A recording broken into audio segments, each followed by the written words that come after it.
How's it going, everyone? 1 second here.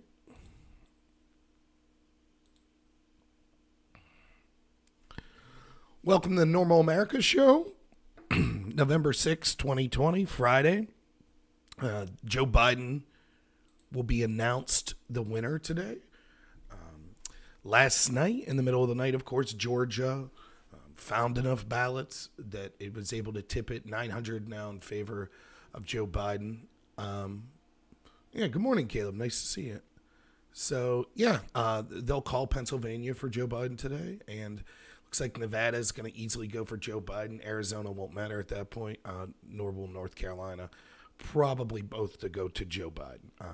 Because when you steal an election, you don't want to do it by just the slightest of margins, because there's always a chance some court could put a wrinkle in your plans. I hate to say I told you so. I said it for a long time. For a long time. I was made fun of. I was ridiculed. I was told by other conservatives that I was just, it's full of it. What did I say over and over? I said, the only reason that we won in 2016 was because the corrupt people believed their own lies. They believed Hillary Clinton had no chance of losing. So they stopped cheating, and Trump won. I said they will not make the same mistake twice. They will use every device they can to cheat and steal this election.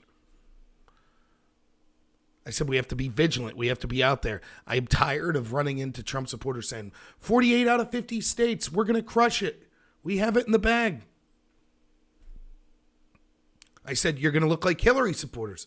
You're overconfident. They're going to cheat.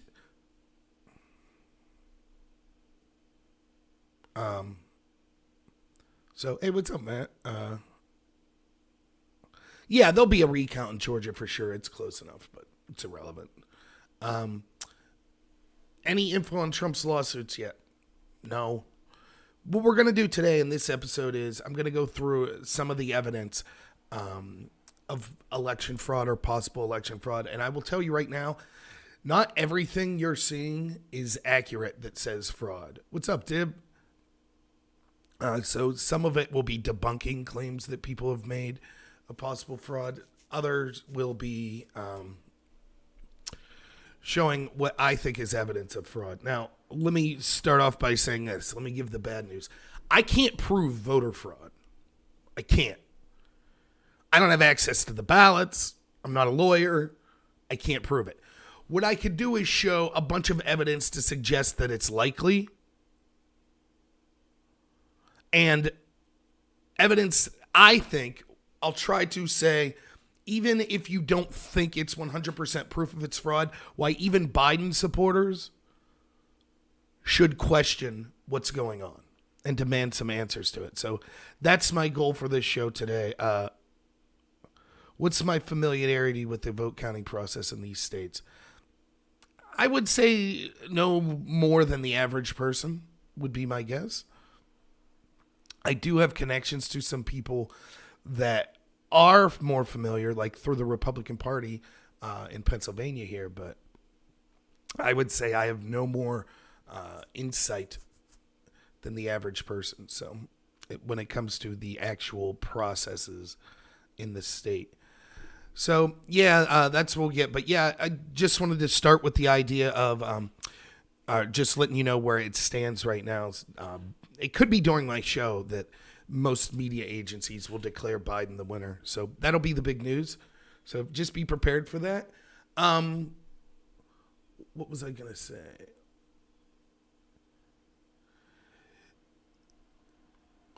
As far as court cases and things like that, that's fine.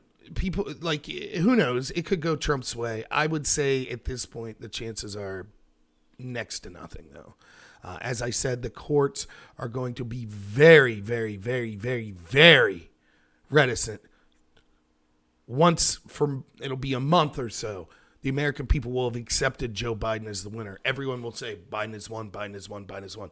I know a lot of Trump supporters will say there was fraud, this election's illegitimate, but the narrative will be controlled by the people saying Biden has won and Trump is trying to steal an election. And so the courts know at that point, if they overturn it, what'll happen is there will be riots in this country like we've never seen. And so the courts are going to be very hesitant. And that's assuming that Trump can prove voter fraud. The election was lost 4 months ago. That's when the election was lost. It was lost. Because that's when the Republicans and Trump allowed the Democrats to totally change the way we vote. Well, I was screaming about it. Well, I was talking about this corruption. You know what I was hearing from Trump people? Trust the plan.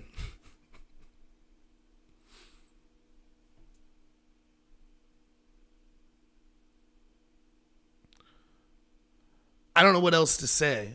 And I'm going to do a video. My video tomorrow, or what is today? Friday.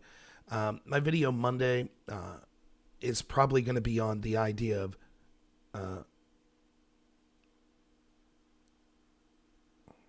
do I think the Democrat candidates that lost will turn on their party? No. Democrats are very, very, very, very, very, very good at all sticking together. There'll be some internal discussions, but that's it. You cannot win. Look, I guess I'll just talk about this now before we get to the evidence of fraud.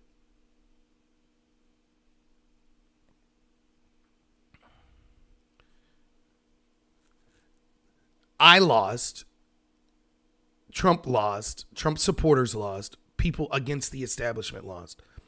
We didn't just lose.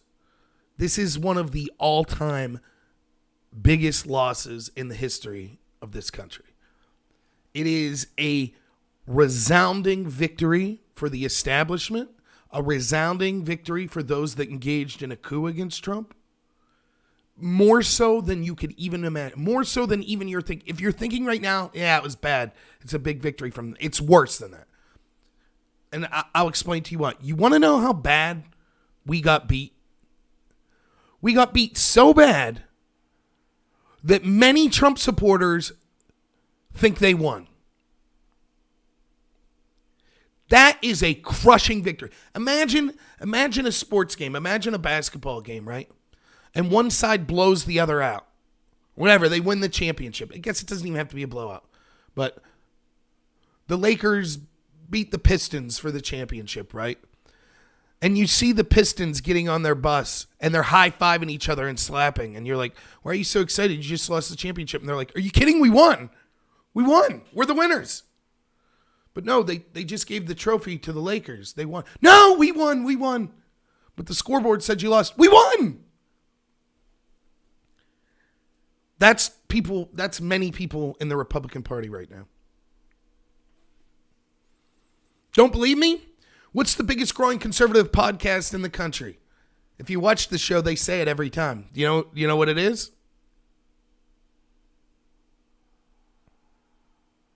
Ben Shapiro Show.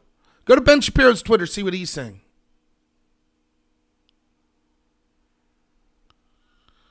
Oh, thank you, EC94. I know a bunch of Destiny trolls think Destiny did really good in that debate where he said nothing. Yeah, I get it. So, anyways. Ben Shapiro's out there saying, well, this was a great election for Republicans. Sets us up beautifully in 2022. Even Tucker Carlson said, it could have been worse. We stopped the Democrats from taking control. They thought it was going to be a landslide. Imagine, the Lakers before the game, they say, we're going to win by 40 points, and instead they win by 10.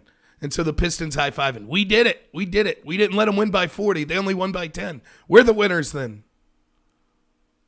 I see Trump supporters on social media and calling me like, well, we proved those pollsters wrong.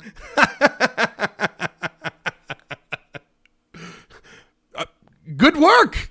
All right. Woo, thank goodness. Who cares who won the election as long as we prove the pollsters wrong? I thought it was pathetic when Hillary supporters in 2016, I thought it was pathetic when they were like, well, we won the popular vote. Who cares? But so many Trump supporters, at least the popular vote was actually votes counted. Trump supporters, some of them, not all of them, but some of them are like, well, we lost the popular vote and we lost the election, but we showed those polls.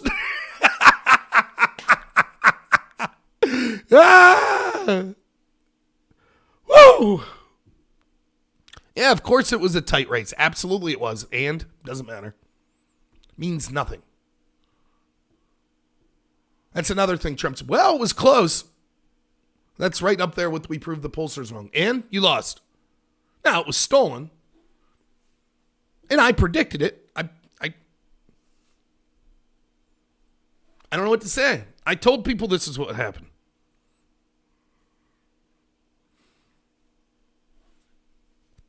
If you don't identify the problem, you can't solve the problem. We've lost so bad that we have to, we're at such rock bottom that instead of sitting here and having a conversation, what can we do? Now, I understand. We'll get to the lawsuits and stuff. I would think there's a very, very, very, very, very small chance that they change anything, right? But we'll talk about the evidence of fraud, right? So don't get me wrong. We're getting there. But assuming it doesn't go that way, we could be having a conversation. How do we take this country back? It'll take 30 years at that. I don't know in my lifetime that we'll ever have a president that cares about the people again. It will be establishments. Don't get me wrong. The fears that people are saying right now that the Democrats will set things up so they never lose again, that's not really true. The Democrats will lose again. They might have power for 10, 12, 14 years, the way they're setting stuff up. But eventually they'll lose again to like a Mitt Romney or a Jeb Bush. And it's not about party. It's about the establishment. The Republican Party. You know who I heard them say yesterday? You know who's the favorite for 2024? One of the favorites to be a presidential candidate for the Republicans in 2024? Ben Sasse, Trump hater, establishment guy. 6079 says, one battle lost. The war grinds on. Shoulder your packs. Yeah. Except it's the battle. It's like we lost World War I. Yeah, I guess we could start World War II. But it's going to take a long, long time.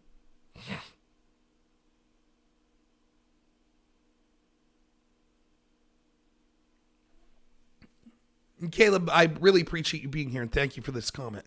Caleb says, in the NFL, when the projectors call a blowout and the underdogs take the game into overtime, but the refs make a bad call and give the game to the people, look at the underdog and they say they did really well. This is exactly the mentality that what I'm criticizing here. But I do thank you for posting it.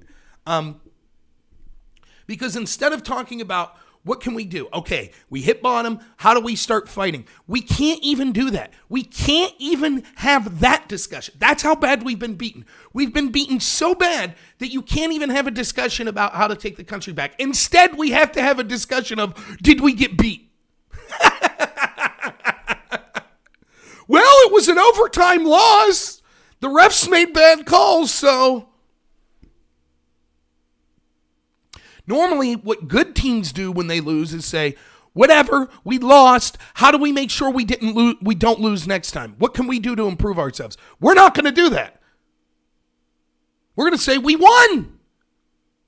And if I was the Democrats, I'd be laughing my ass off. I'd say, yeah, okay. Yep, you won. Hey, man, maybe in 2024 you could narrowly lose again, but that'll be a victory. You got it. Oh, man. Woo. I don't blame the Democrats for laughing at us.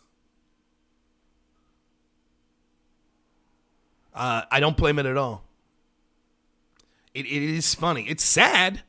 You know, I see it with the Q people. Again, I wasn't a Q fan. I thought some of what they said was decent. The idea that it had people research stuff themselves was good. I thought it was absurd that they were treated like terrorists or something. Ridiculous. Black Lives Matter is 50 times the terrorist organization that Q is, yet we're condemning Q. I didn't follow it heavy to know everything it said, but I knew a lot of people had different opinions even within Q, and they used it to research themselves. But trust the plan. That's what I knew was garbage. It doesn't matter if the information's accurate. The idea that the people running this knew that everything was going to work out in the end so people could just sit back was a joke. What are Q people saying? Here's some of the stuff I heard from Q people last night. You ready? Because I figured I would check it out. Actually, part of the plan is to out the corruption. We needed them to steal the election, and we needed Joe Biden to win. So then in a couple months down the road, Trump could spring the big trap and it'll get them all. A couple months into Biden's administration. Laughable. We actually have Trump supporters cheering for Biden to win because trust the plan.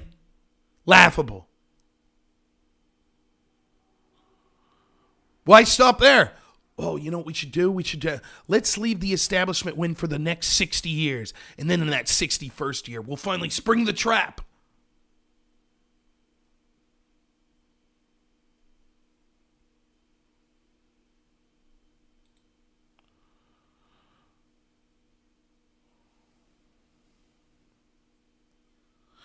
My nihilism. I don't have nihilism, though. That's the thing. People keep saying you have a defeatist attitude. No, I don't. Like, let me give you an example. One of the defining moments of my life was this. I was in debate in college, and I got really into it. So I went to Clarion University. There's a big debate tournament at the end of the year. It's called the National Debate Tournament. It's basically like the NCAA basketball tournament. You have to qualify to get into it. There's 72 teams that qualified, but each school can send up to 3 teams. So in reality, it's usually about 40 schools that are there. And there are no divisions, so you're debating Harvard, you're debating Northwestern, the military academy, all of them. There's no division. So here we are, little Clarion University, and we're trying to get into this exclusive tournament. Clarion had never made it. My first year, there was a team at Clarion that came as close as we ever had, and they narrowly lost. So it was my goal to be the first person from Clarion University to qualify for that tournament. That was my goal from like 3 months into the debate community. That's what I wanted to do. So I worked for years. And then finally, my second to last year in debate, we were pretty good, me and my partner. And we went to the qualifying tournament, and we were 1 round away from making it. And we lost. And I remember thinking, you go through life and you watch all these movies and you like have all these romanticized ideas. If you put the hard work in, if you put the time in, things go right for you. But that's not reality. Sometimes no. Sometimes you do what you think is everything right and you lose. And I left losing that. I should have been crushed, and I was crushed, but I was like, this is a good thing. I learned a valuable lesson today about what reality in life is like. I don't deserve anything. I have to earn everything. So what happened? We tried twice as hard, and the next year we made it. And I wouldn't have had it any other way. If I'd have made it that first year, I'd went on basically unconsciously thinking life's a fairy tale. It's not. So the loss made me stronger. That's what we could be taking from this. What did we do wrong? What could we do better? How can we refine our strategies to end this corruption? It is the only issue that matters, corruption. There is clarity in this loss. But we can't get there because of all the excuses.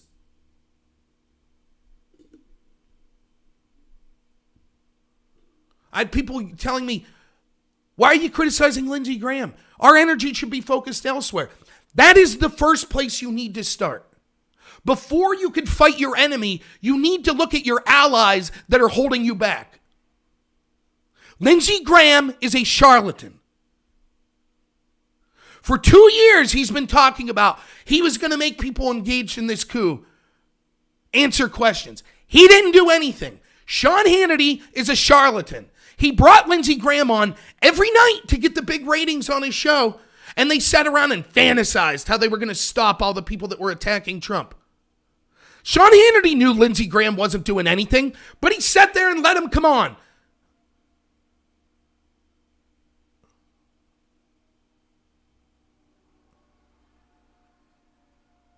What's up, everyone? Until we say, We're not going to trust the plan. We're not going to sit back and say, well, Lindsey Graham will take care of it. Bill Barr will take care of it. Durham will take care of it. As long as that's our mentality, we're going to lose over and over. Is there a chance we could win in court? Possibly. How many times, though, are you going to let the courts let you down? How many times? Every time John Roberts sides with the liberal, I have to hear conservatives act like they're shocked. Oh, my goodness. You expected this? In fact, most Trump supporters would agree they think the system's corrupt, but you think that the courts won't be. That's what you think?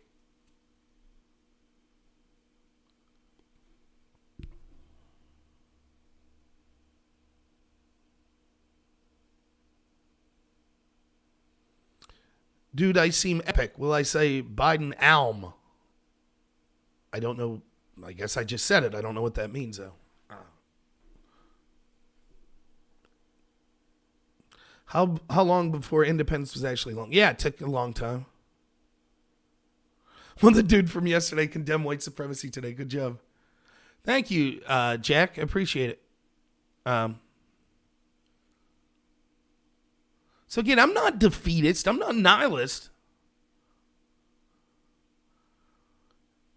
You know, I said, and I've been saying this, and this is the most important thing. No matter what, we're all going to die. It's going to happen. And if you're religious, that's what matters, your relationship with your God. And even if not, the things that really matter in your life are you, what you think of yourself. Can you look at yourself in the mirror? And what your friends and family and loved ones think of you. And those relationships, that's what matters. None of that changes. None of it.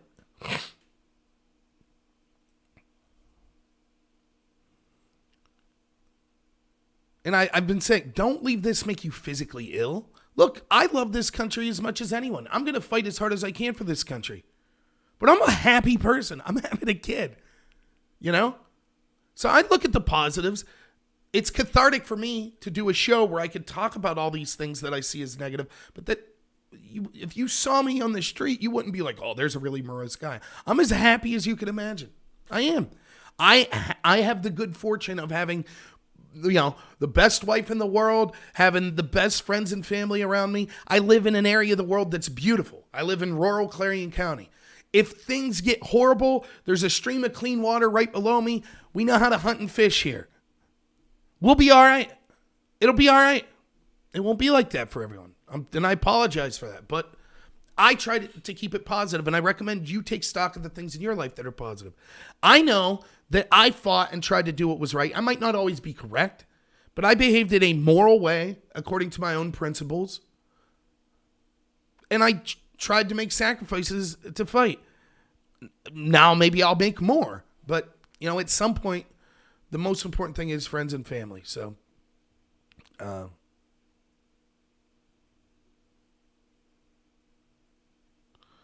if Biden will relatively have no power with a Republican-ran Congress, what is the real fear? Well, there's reports out today that we don't know if the Republicans are going to win that Senate seat in Georgia, which would make it a 50-50 split, which would mean Kamala Harris is the tying vote.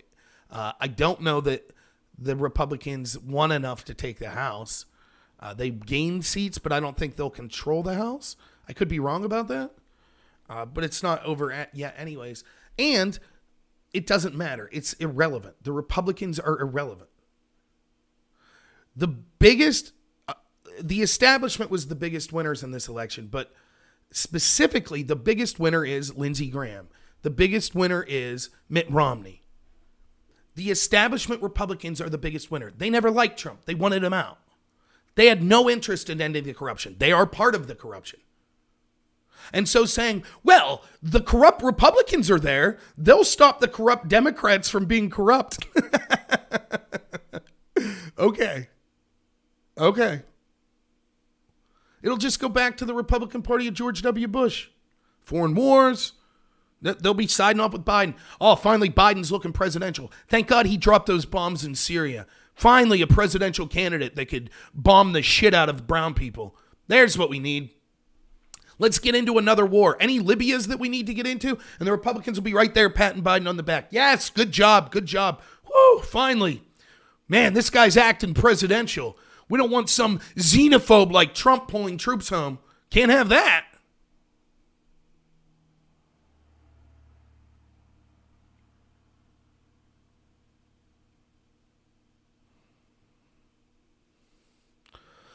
Will we have more Second Amendment restrictions? I don't know. Again, it's probably. I mean, my guess is initially they're going to make it seem like, no, we're bridging. It's an olive branch to the Trump supporters. It's an olive branch to conservatives. We're not going to be super radical. So my guess is that initially things will look okay. The lockdowns will end. COVID will magically disappear within 6 months. The economy will start to come back. That'll allow everyone to say, see, what were the conservatives worried about? Joe Biden's the man. Look, he beat COVID in like 2 months.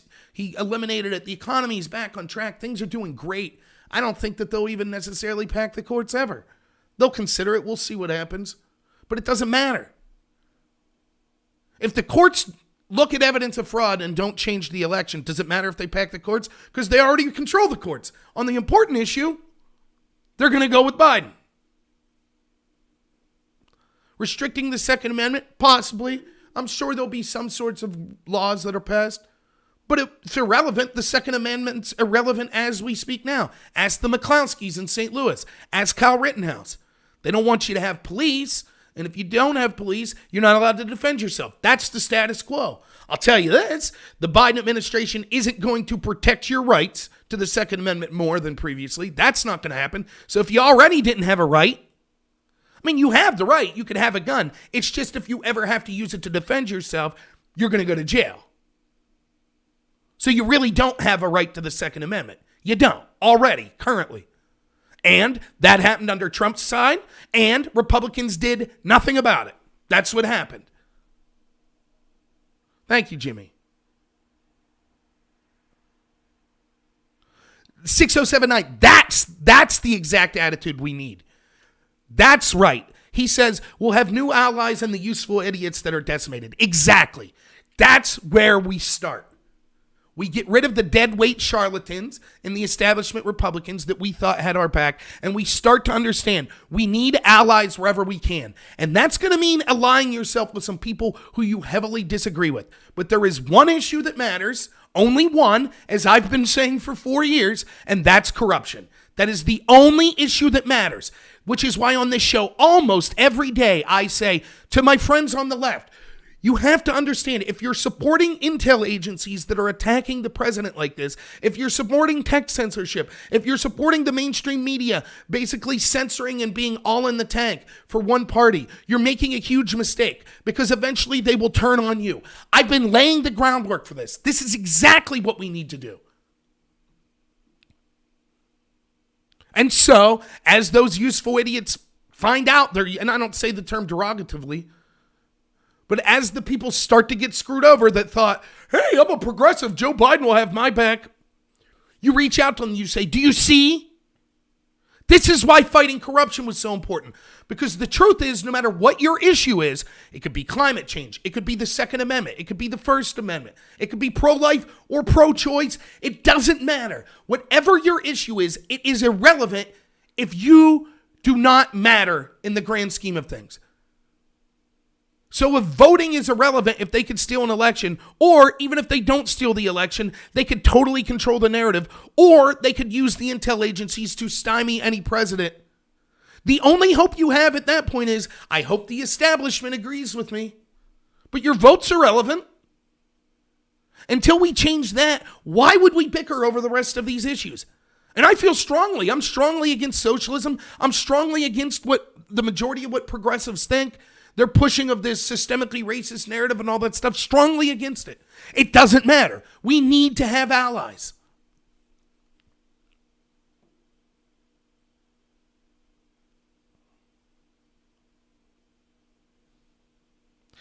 Chicken tenders, not a bad argument. Can you explain, if there's election fraud going on, why would Democrats cheat their way into a gridlocked presidency? Why wouldn't they cheat themselves into taking over the House? Okay, that's an excellent question. Here's what I think about it. One, we don't know. Again, can someone prove me a link that the Republicans have won the House?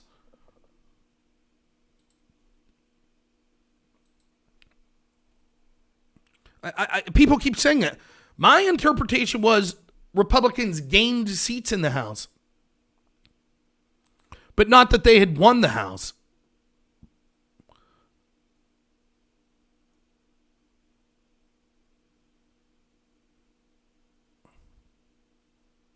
I mean, right now it's 209 House seats won for the Democrats, 193 for Republicans.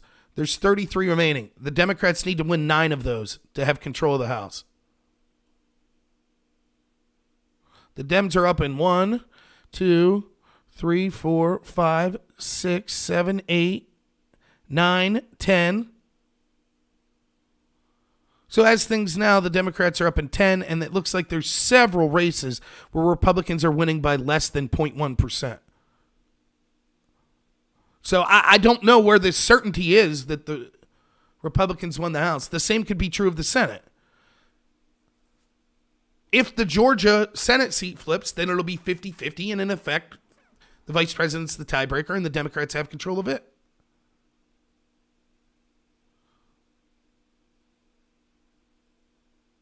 Well, again, chicken tenders I just described. But let's assume they don't. Why would that occur? Because, in my opinion, you're looking at it as Republican versus Democrat, and that's not what this election was about. It was establishment versus non-establishment. That's what was going on. All they cared was to get rid of the anti-establishment people. And so they don't want to upset someone like Lindsey Graham. They're more than happy. They want gridlock. That's what they want. They want the establishment to be in charge and then excuses to not do anything for the American people. So if the Democrats totally dominated, one, it could be more obvious. There'd be more people that were upset at the local level saying, wait a minute, I'm the local senator and I know all of our polling said we were killing it. How did we lose like this? So they don't want to get more scrutiny than necessary. Second, that might upset Republican leadership. Lindsey Graham's not going to care that they stole the election from Trump. They got Mitch McConnell. They're not going to care. They got what they wanted. They got the judges. They didn't want Trump. And now they're firmly back in control of, thank goodness. You understand that the majority of these high-level Republicans wanted Hillary Clinton to win in 2016. Some of them have outright showed you, like Jeff Flake, John McCain, Mitt Romney. Others pretended to be for Trump, but couldn't wait to jump down his throat and sabotage him every time they could.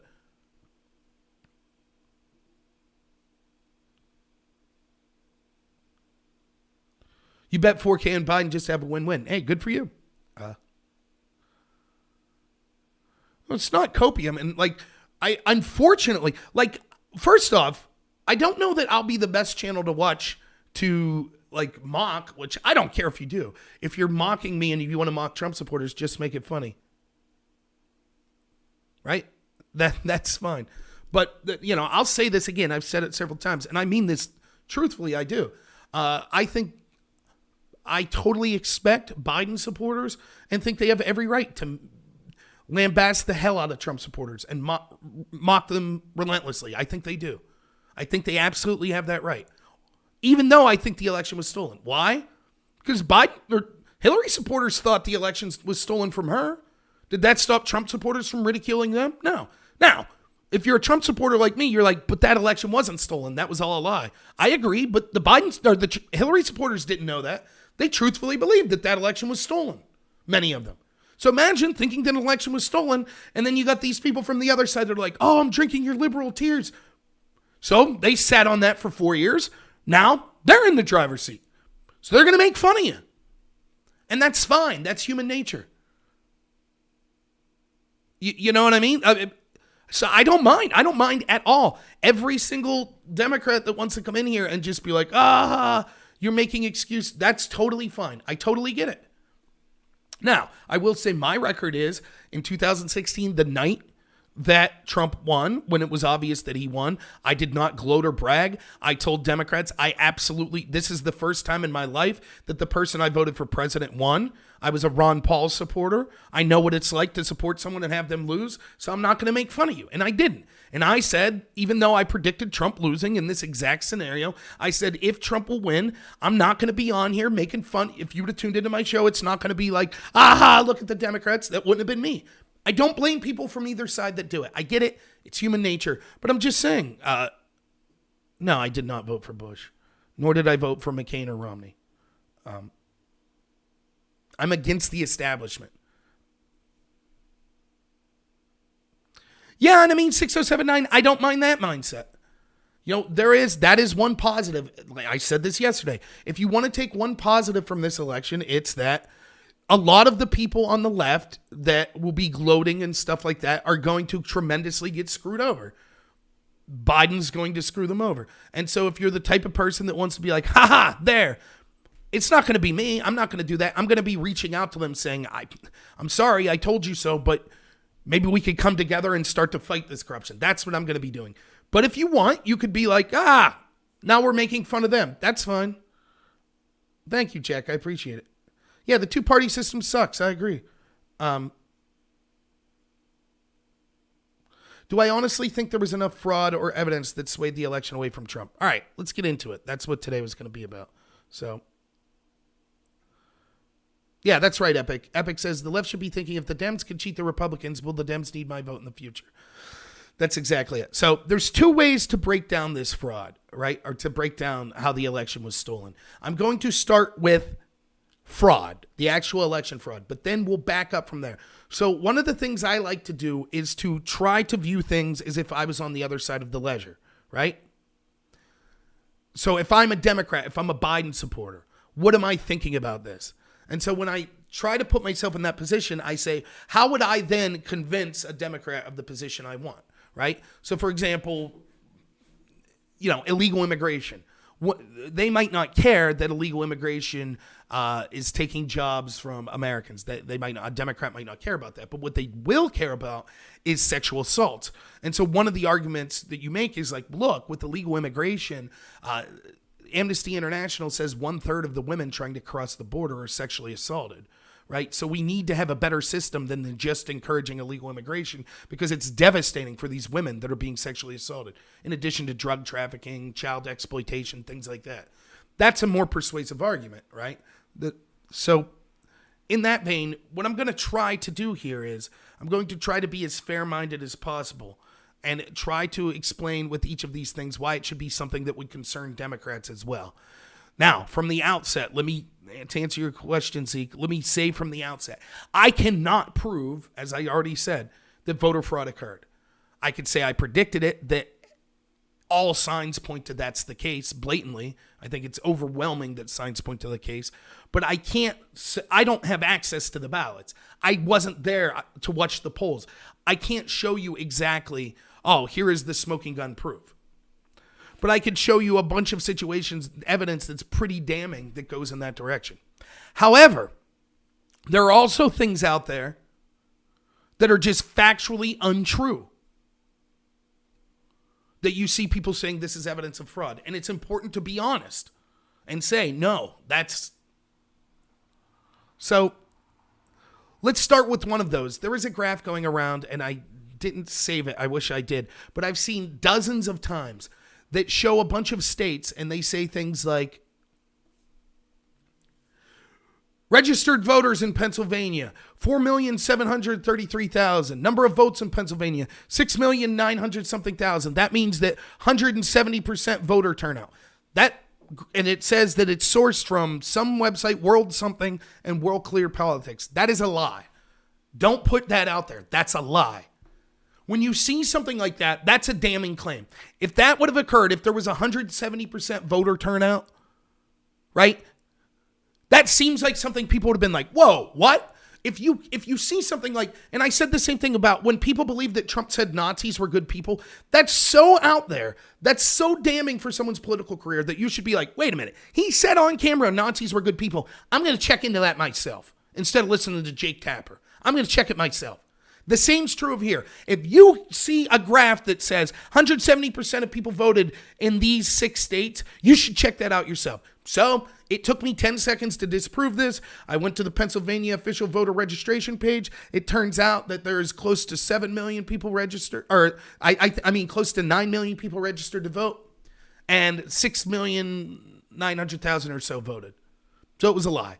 And when you push that lie, not only is it, if you're a Democrat, I can understand you being totally upset about this lie being pushed. But if you're a Republican, the reason you should be clear when you're talking about stuff that it's accurate is all you're doing is allowing people to say, when you do bring up a good point, they'll be like, aren't you the guy that said that 170% of people in Pennsylvania voted? So shut your mouth. That's what they're going to say. So be very careful before you're pushing stuff like that, right?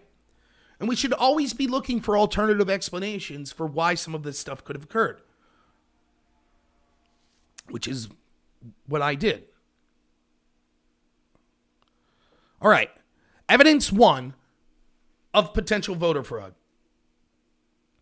Now, let me say also here's what I will not be talking about. I will not be talking about James O'Keefe's video of a whistleblower from the United States Postal Service saying, I was instructed to fill out ballots for the Democrats or throw away ballots. I will not be discussing videos of people saying, I work in this poll and I saw, I saw voter fraud. The reason is until otherwise is proven, it's just hearsay as far as I'm concerned. So I put no stock in that.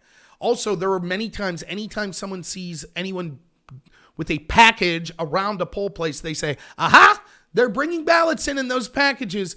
I don't have proof of that. And is it beyond belief that someone's bringing something in a package or a briefcase or a suitcase that isn't ballots into a place? Of course that could be. So that's not the type of stuff I'm looking at. And that's the stuff that, could it be fraud? I suppose it could. But that's the stuff that gets you mocked because it's like, so literally anytime someone walks into a polling place with any sort of container, you're like, aha, that's proof of fraud. So that's not the stuff I'm talking about.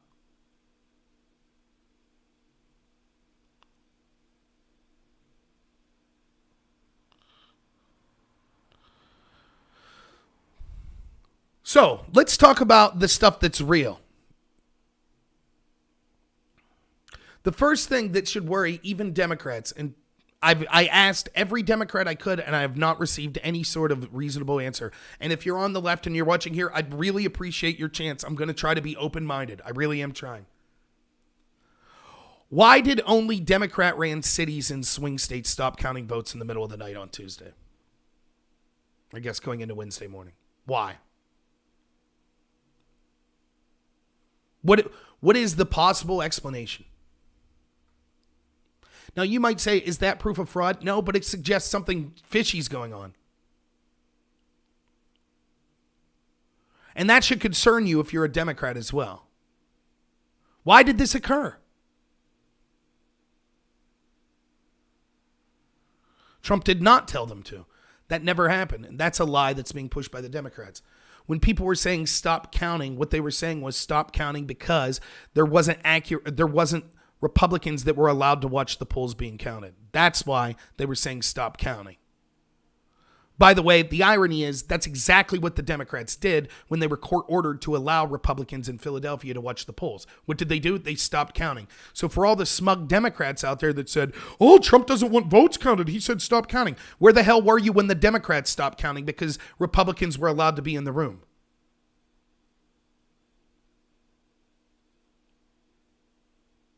Am I implying that small cities keep counting overnight and that's fake news? That's not true. We'll get to who was watching the votes next.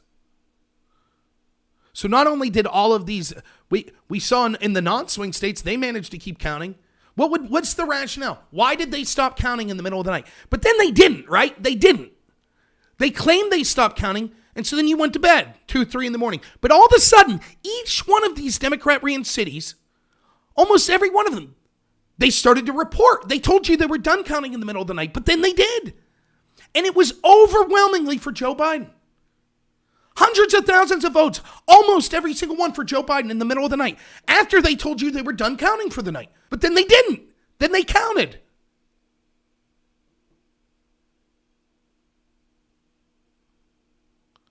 Right, none of the states stopped counting altogether on November 3rd, just certain Democrat cities. Almost all the Republican districts kept counting. Almost all of them. Almost like if you wanted to cheat, you would say, okay, let's wait and see how many ballots we need to win. We'll make sure all the Republican areas finish their count or almost finish their count, and then we'll start ours back up. Why does it matter if they're all counted in the end? Because it suggests that the reason that occurred was fraudulent. What if it happened the other way? What would you say? Like Pennsylvania, the entire center of the state of Pennsylvania is red. What if Pennsylvania would have just been like the center, all the red places would have been like, oh, we're done counting. We'll count on November 12th. And then it looked like, oh, okay, Biden's 1.2 million votes up. That's the end of it. Oh, but wait, look at that. Record turnout now. Once the red counties started counting it, record turnout. And then they narrowly beat Biden. You don't think Democrats would be like, whoa, wait a minute. Why did these places stop counting? What's going on here? You don't think Democrats would say that? Of course they would have.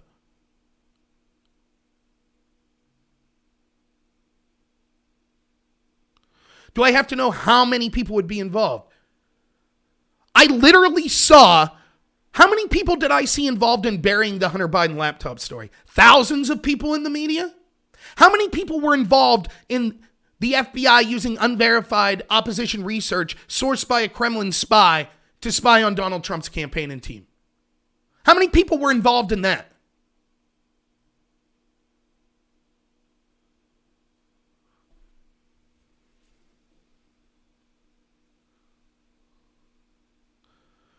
Give me the rationale, Thick Zeke. What are the chances of that happening? Occam's razor. Okay, so then just give me a counter explanation why just these Democrat-ran cities and swing states decided to stop counting. Say they stopped counting, then lied because they started counting again before people woke up at like 5 a.m. and almost all of them put hundreds of thousands of votes for Joe Biden. What's the rationale for stopping the count and then restarting it at 5 a.m. when they said that they weren't going to do that? Or stopping reporting, same difference.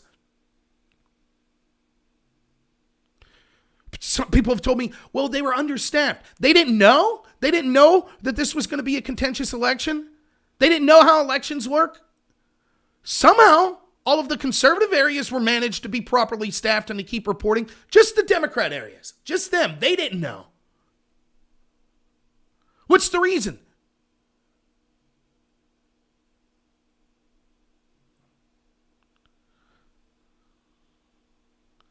Because the Democrat areas have millions of people in votes. And they also have far more people to work the polls and to count the polls. Don't they? It's directly proportional. If I live in a district of 1,000 people, it's going to be real hard to find people to work the polls. So we get one or two. If I live in an area of 1 million people, it's going to be much easier to find that many more people to count and work the polls. They knew enough to be prepared, or they should have. In fact, they knew exactly how many mail-in ballots had came in. So what's their excuse? They knew that there were millions of these mail-in ballots sitting there, but they were like, oh, we're not staffed enough to count them. Ridiculous.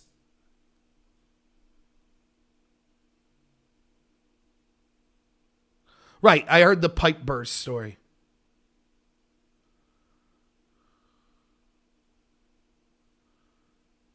There's no good explanation for why they stopped counting. Right, that's why it just so happens if you were going to cheat, this is exactly how you would do it. Now, is this proof of fraud? Strongly suggest it, but no, that's not proof. Next, why are so many places in Democrat-controlled areas doing everything they can to make sure people can't count or can't watch the poll people? I believe in Nevada, they were boarding up windows so people couldn't look in. They're intentionally keeping people hundreds of feet away. They're intentionally keeping it so Republicans can't be there while the polls are being watched, such as in Philadelphia. In Philadelphia, right in the beginning of Tuesday, there was all sorts of evidence that people that were approved legal poll watchers were being denied entry because they were conservative. Then we saw in Philadelphia specifically that Trump had to win a court case. Well, after all of these ballots that came in, Trump had to win a court case just to have conservatives and Republicans be allowed in to watch the pollsters. When he won that case, did the Democrats in Philly say, fine, come on in, come watch us count? No, they stopped counting and are challenging the fact that Republicans should be allowed to watch the polls.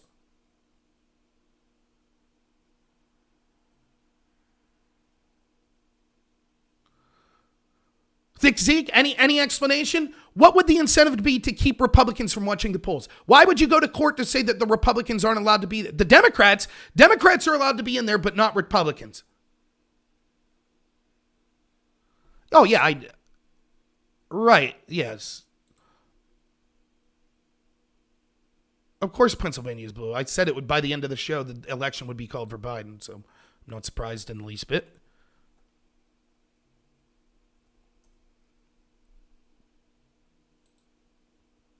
So I wonder why that is.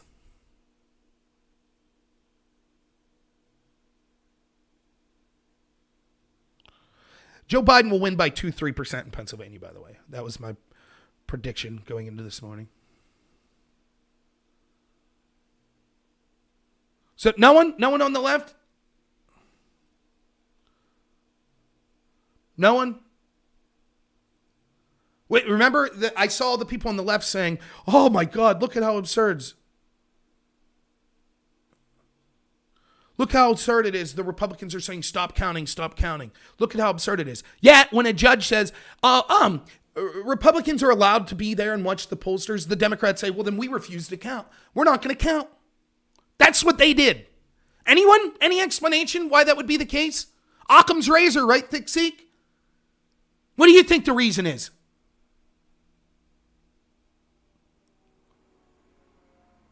I wonder. But hey, trust them. 4 days later in Philly, they found the ballots. They found them. Almost all for Joe Biden. They found them. The Republicans weren't allowed to watch, but trust them. Yeah, I saw that. The election's over, as I said, yeah. So here's my challenge. I noticed Thick Zeke got quiet. The Democrats got very quiet when I brought this up, right? Now, this should concern you as Democrats. It should concern you, because if they could do this to Trump, there's no reason that they can't do this to a candidate that you like in the future. How would you feel if, for example, you were a Bernie supporter and it's a primary in 2016 and it's Bernie versus Hillary, and only Hillary supporters are allowed to count the votes and be there to watch it?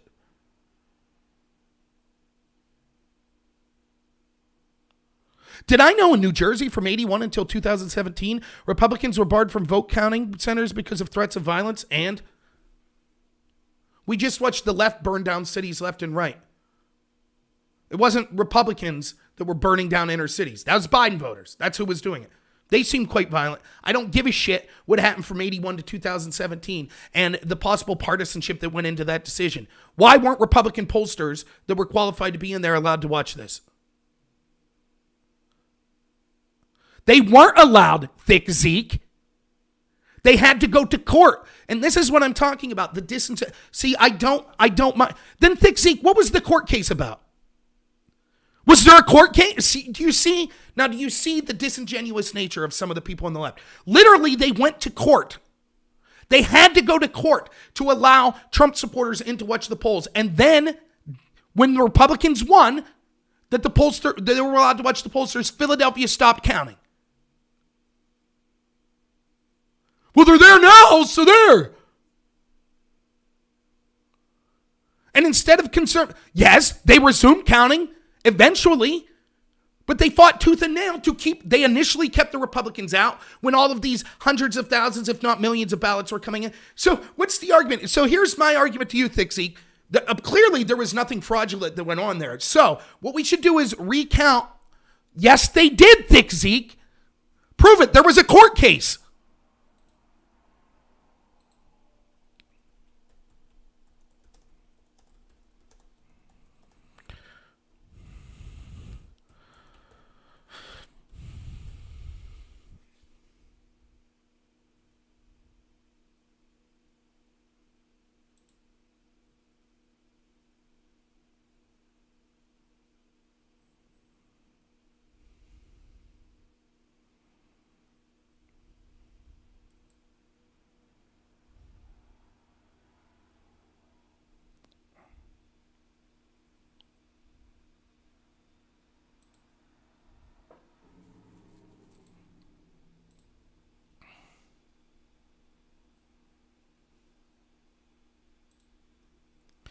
A ruling Thursday morning by an appellate court in Pennsylvania guarantees that Republican observers can watch the ballot counts in the state, according to the Trump campaign. They'd reportedly been kept 100 feet away. I can't stress enough how big this victory is, says Justin Clark. For the good of the nation, every Pennsylvania county should follow the lead of this judge and provide access for observers to ensure transparency and integrity in Pennsylvania. The only way to ensure a fair, transparent election in which all Pennsylvania voters can have confidence in their vote count. As a result of this legal victory, a lower court's order has been reversed. Now, according to the Commonwealth of Pennsylvania, all candidates, watchers, or candidate representatives shall be permitted to be present for the canvassing process and permitted to observe all aspects of the canvassing process within 6 feet while adhering to COVID-19 protocols. Thick-Seek, you are a liar, piece of shit garbage. A disgusting scumbag loser. That's what you are. A disgusting, one of the most horrible, disingenuous people that I've seen on my chat in quite some time. A scumbag loser who basically your admission in denying this reality when you knew it shows that you're for this fraud. You were for it. So just so everyone knows.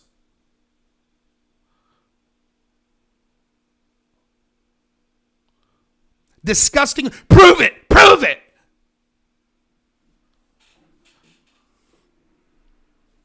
Would I care to comment on the quotes you've sent twice? Probably not. It's probably bullshit. Detroit, a chaotic confrontation with protesters unfolded Wednesday afternoon inside the TCF Center, where city police officers barred Republicans and Democratic poll challengers for entering the room. Detroit ballots were being counted inside the conventions. Both political parties had surpassed the law-mandated maximum of 134 challengers more than 200 years, with election officials told GOP challengers the party had hit its limit. Okay, who gives a shit? What does that have to do with Philadelphia? What does that have to do with the fact that Republicans were kept by judges and by the Democratic Party out of watching the polls in Philadelphia? What does that have to do with anything? We're denying reality. It's this gish-galloping bullshit that you see in the left all the time. Oh, you've proven your case. We're wrong about that. But what about over here? Look over here. Great job, Thick-Seek. Yes, got it.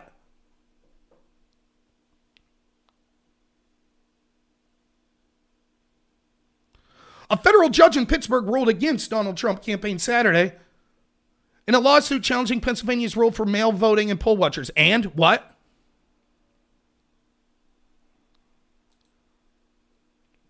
Now, I will say, Thick-Seek, I do appreciate you being here. I mean, it's nice so that we could see the disingenuine pieces of shit that are out there. And I'm glad that you've showed that you're certainly that.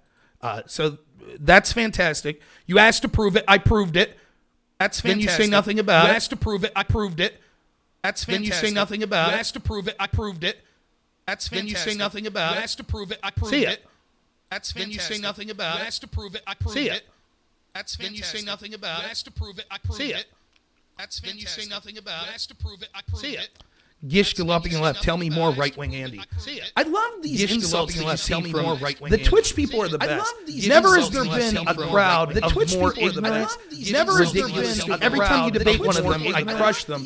And all they say is, "You're right-wing Andy." Check W. Lol. It's real good. It's real good. Check W. Lol. It's real good. It's real good. Check W. Lol. It's real good. It's real good. W. Oh. It's real good. It's real good. W. Oh, it's real good. It's real good. Oh, it's real good. Sorry about that. There we go.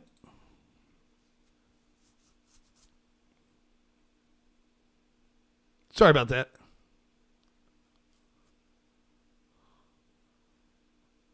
It should not be doubled anymore. I don't have mods, really.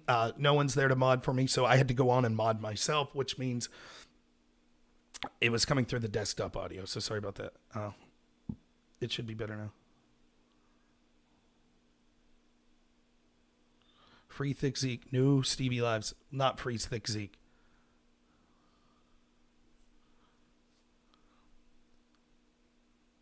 There was a court decision to force to be allowed Republicans to watch polls in Philadelphia.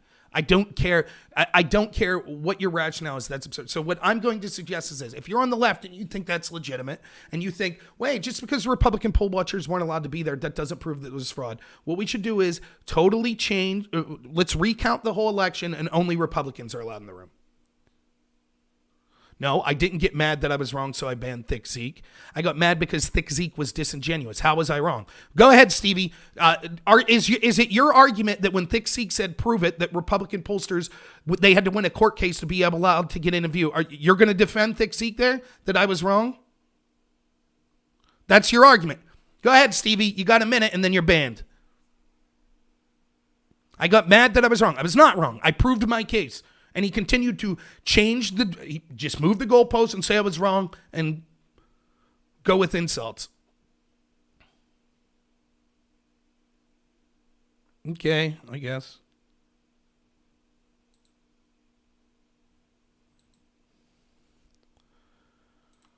See ya.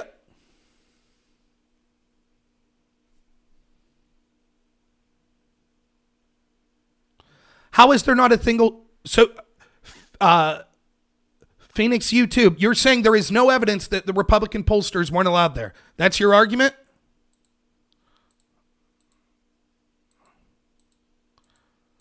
I didn't just read you an article that showed there was a court case. You're denying that court case occurred? That's your argument, Thick Z?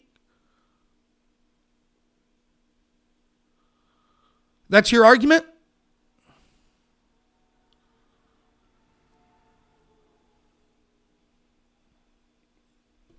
So, since that has definitively been proven, again,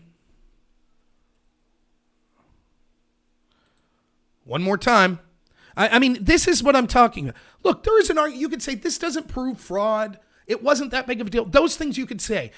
This is how you know. This is another example that there's fraud.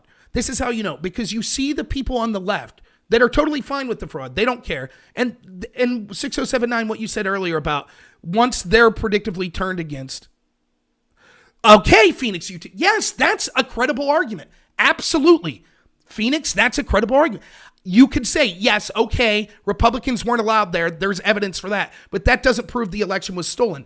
That's a better argument. I'm not going to get upset with you saying that. You have every right to say that. But to just say, no, you're lying. No, you're lying. There is no evidence that Republican pollsters weren't allowed there like that person was doing. And then when I provide the evidence just to call me names and say I'm still lying, why would someone like that, how are they helping with the chat? I don't mind people disagreeing.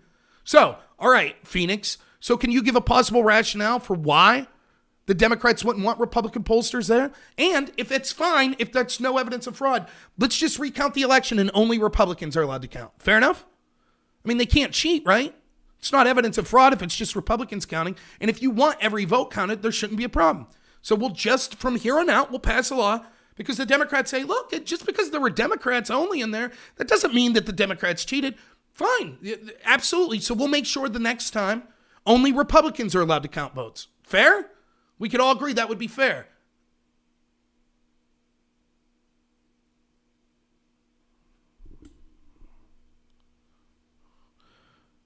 Show me evidence that they were disrupting the counting process. How come once a judge ordered them, they decided to initially stop counting the ballots after a judge ordered them?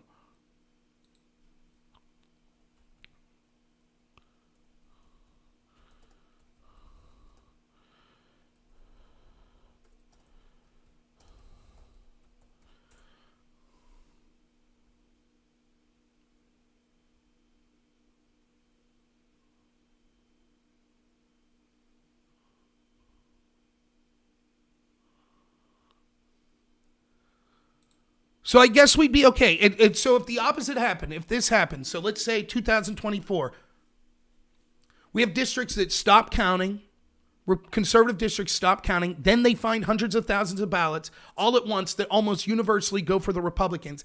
And at the same time, they're saying, and we're worried about Democrats being violent here, so we're not going to allow Democrat poll watchers here. You would be fine with that. You'd say, that's perfectly reasonable. That's reasonable.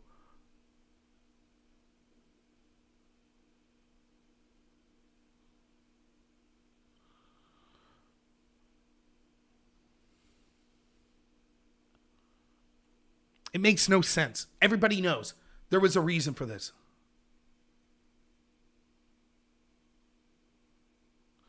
Again, what you're putting an article from Santa Fe, New Mexico to show why Democrats didn't allow poll watchers to watch from the Republican Party. That's your argument.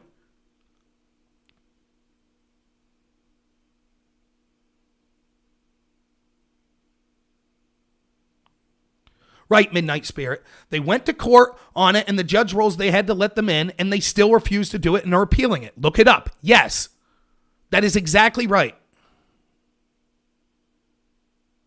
Well, Anton, what's up, man, by the way? I totally agree. Look, It should be, as far as I'm concerned, every poll person counting should have body cameras on. There should be total transparency as far as I'm concerned. Total. If the situation were reversed, if it was a situation where Republicans were refusing to allow Democrats in to watch the polls, I would say this is ridiculous. Ridiculous. Because I actually want all legal votes counted. I want there to be no fraud, even if that means my side loses. What I don't want is what people, the setup was already done where it didn't matter who won the election. Both sides were going to say, I don't have faith in this. I know the Democrats wouldn't have had faith because they still don't trust the 2016 election. And they massively changed the way we voted 3 months before the election, which, by the way, it's why the Republicans lost, and they basically deserve it because they allowed this obvious corruption and changing the system to occur 3 months before the election. And so it was predictable. You could see they were blatantly telling you in the media, it'll appear on election night as if Trump won. But trust us, when we count the ballots, it will actually be Biden that won. They knew exactly what they were doing. They had this set up for months. The Republicans let it happen. This is the predictable outcome. But when it comes to actually watching the polls, there is no good reason to not have qualified people from both parties in there watching the poll. And not just both parties. Joe Jorgensen should have been allowed to have someone in there. The Libertarian candidate. She should be allowed to have someone go through some sort of process to be a qualified poll watcher and then allow them to be in there. That's the way it should be. If you keep someone's side out from being able to watch the polls, they have every right to say the only reason you would do that is because you want to hide something from us. No, it had nothing to do with the coronavirus. Even Dr. Fauci said there was no problem with the in-day voting. It's so funny. Shooketh says, the Democrats say we needed to massively change the way we voted because we can't go vote. But we could all go protest for Black Lives Matter. That's doable.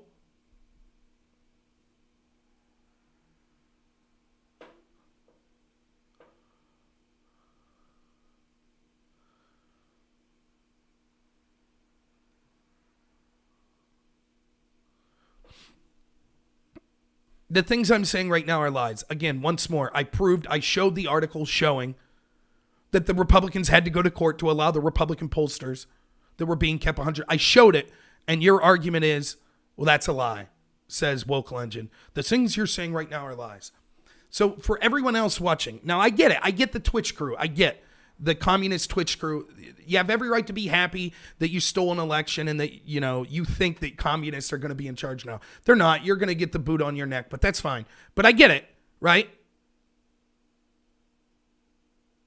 I get it. I understand why you would do that. But just so everyone else could see, this is the quality of their argument. Well, you lied. The court case, there was no court case. I see the evidence. I know you can bring up 100 sources that say that the Republicans had to go to court to have the pollsters be there to watch, but that's a lie. It's all lies. This is what Woke says. I feel really shitty about my life and how it's ended up, but then I witnessed someone like you and your ideology or your idiocy on public display, and I feel better about myself. The things you're saying are lies. Again, Phoenix on YouTube was, I thought, he doesn't think it's evidence of fraud, but he's like, yeah, I agree that happened. That's a reasonable position. That's a fair position. But so many people on the left, they just have to ignore reality. It's the same people that told you, I saw Trump say Nazis were good people. I saw him say that there were good people on the Nazi side. I saw that. No, you didn't. It's a lie. So that's the second thing. They stopped counting. The third thing.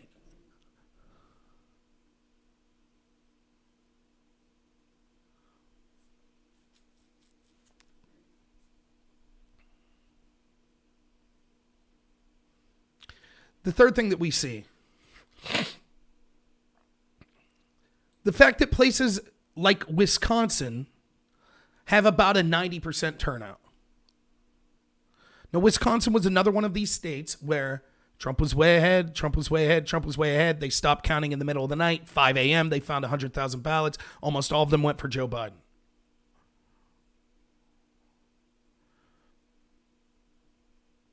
Now, it's the last I checked, and I think they're still counting ballots in Wisconsin, but voter turnout in Wisconsin is 89.4%. That's incredible. If that's true, that's awesome. But that shatters every record. It shatters what happened in every other state, and it shatters every record from elections in Wisconsin.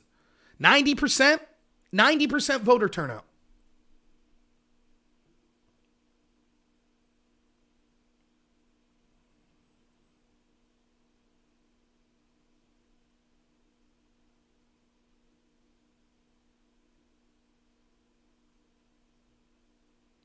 I mean, it just seems improbable.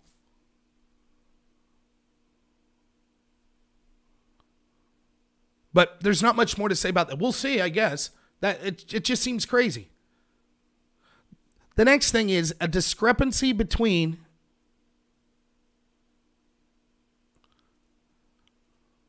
down-ballot voting only in swing states. And for this, I have an article.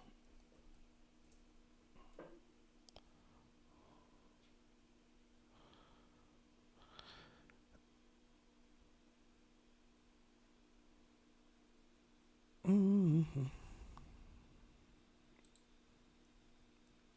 One second, bring it up for you. Why does Biden have so many more votes than Democrat senators in swing states?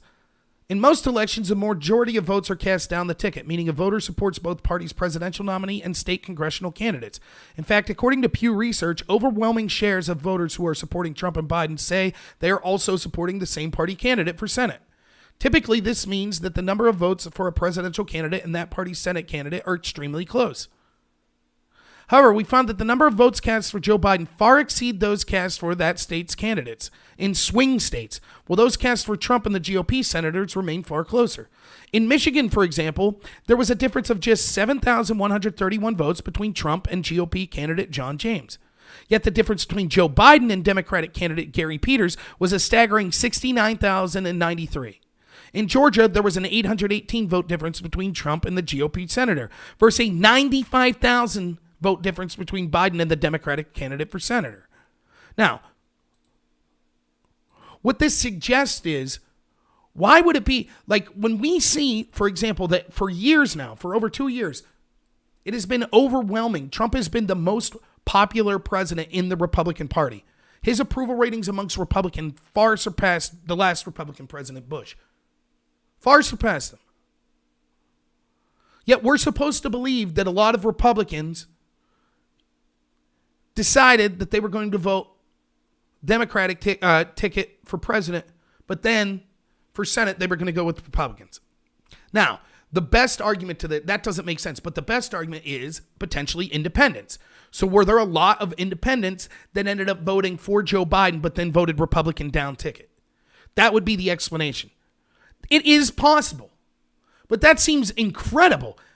And then the other question is, why was it only in swing states that seemed to occur? So when we look at non-swing states, it doesn't seem that this trend continues. In 2 non-swing states, there was no massive flood of mysterious empty Biden votes. In Wyoming, the difference between the Democratic side is just 725 votes, while in Montana, the difference is 27,457.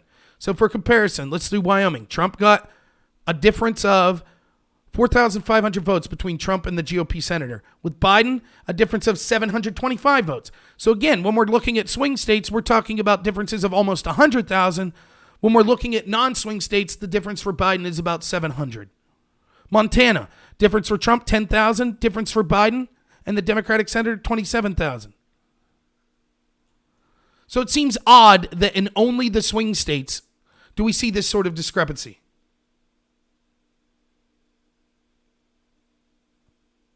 Right, Foxy says you could thank Jim Jordan for not doing anything and Ted Cruz. I blame them. They were worried about Fauci and Twitter. Why? Yeah, I agree. The Republicans did nothing. The next evidence that there was potential fraud was the collusion with the media, particularly Fox News, but the AP and others as well. So the refusal, the way it was all set up was exactly if you wanted to do. Remember, the media and the Democrats told us months out what would happen. It'll look like Trump's winning election night, but trust us, eventually it'll be Biden that won. That's what they told us. So if you were going to do this, what you would want is, you wouldn't want people going to bed thinking, wow, it looks like Trump's way up in the electoral map. He's ahead in all these remaining states. Looks like an easy victory for Trump. You wouldn't want that occurring. So instead, what you would do is hold back on calling obvious states for Trump, like Texas and Florida. You would hold back on that, and then you would call states with only 1%, like Virginia and Arizona. Arizona is the biggest example. How can at this point, there's still a chance that Arizona goes for Trump. I think it's unlikely, but there's a chance. It looks like the margin of victory will be less than 1% for whoever wins that. Yet it was called Tuesday night with like 20% of the vote in by media outlets. How is that possible?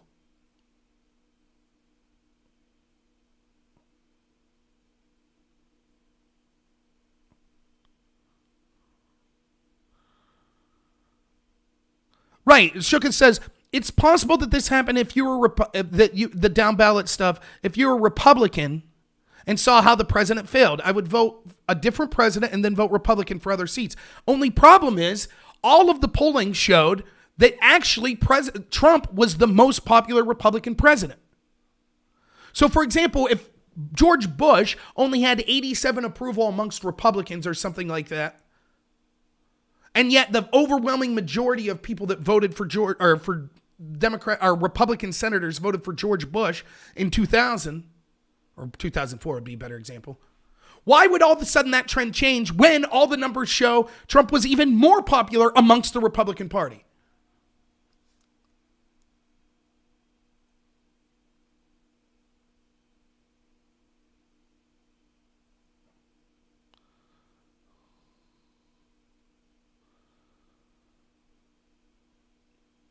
So we shall see. We'll see what happens, Let's assume for a minute that there was a lot of fraud that occurred. Could you prove it? Again, but all I say to Democrats is, let's have the exact opposite occur in the next election then. And you can't complain. You have to just accept it. Okay. Yeah, Republicans are allowed to keep Democratic poll watchers out. Republicans stop counting.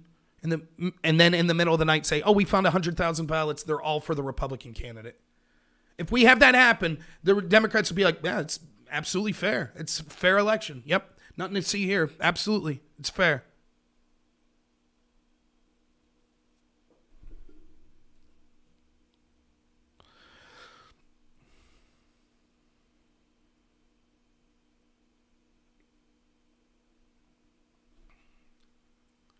And again, I understand. Now, I have all of these trolls on here saying, oh, there's no fraud, there's no fraud. Remember, these people that are saying that, if you're like, oh, now I'm at least being honest, I'm saying I can't show you definitive proof. Everything suggests that there was fraud. Everything. Anyone that's remotely objective can be like, yeah, all of these discrepancies at the same time look really bad. But I understand people on the left want to gloat, and many people on the left, and there's people on the right as well, are disingenuous, and they're all for cheating. We could see that. How many people on the left were for the FBI using paid opposition research sourced by Kremlin officials, spies, to spy on Donald Trump? There were a litany of people on the left that were totally for that. They're for the corruption. They don't care as long as the corruption benefits them. So for like Tony ABC here, Tony ABC was the exact type of person that was telling you for 4 years that an election where Hillary outspent Trump 2-1 and $500 billion were spent, that $50,000 in Pokemon Go and Facebook memes stole the election. That's who Tony ABC is. That was a fraudulent election. You see, that's fraudulent. Did you see that awesome Facebook meme that a Trump supporter put on Facebook? Well, that stole the election. That was it. That stole the election. Now, not allowing Republican poll watchers in? Oh, that's nothing. That's no problem.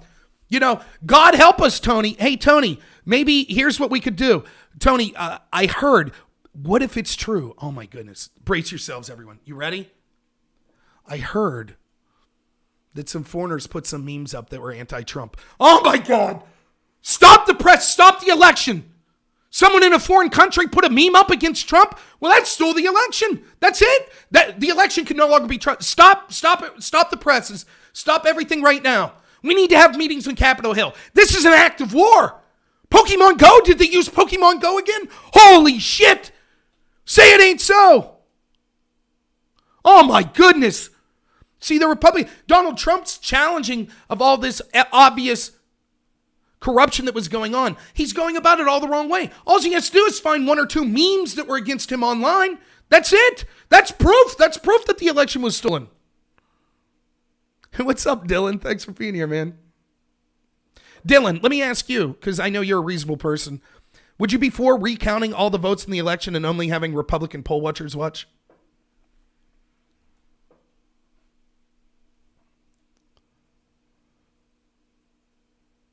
No, I'm not salty, really.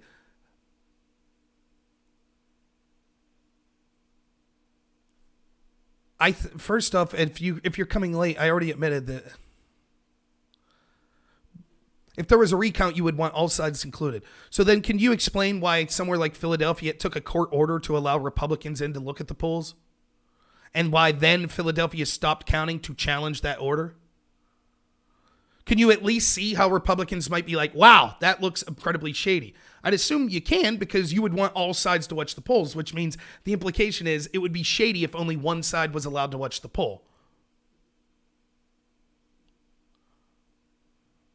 Now what? Oh my goodness.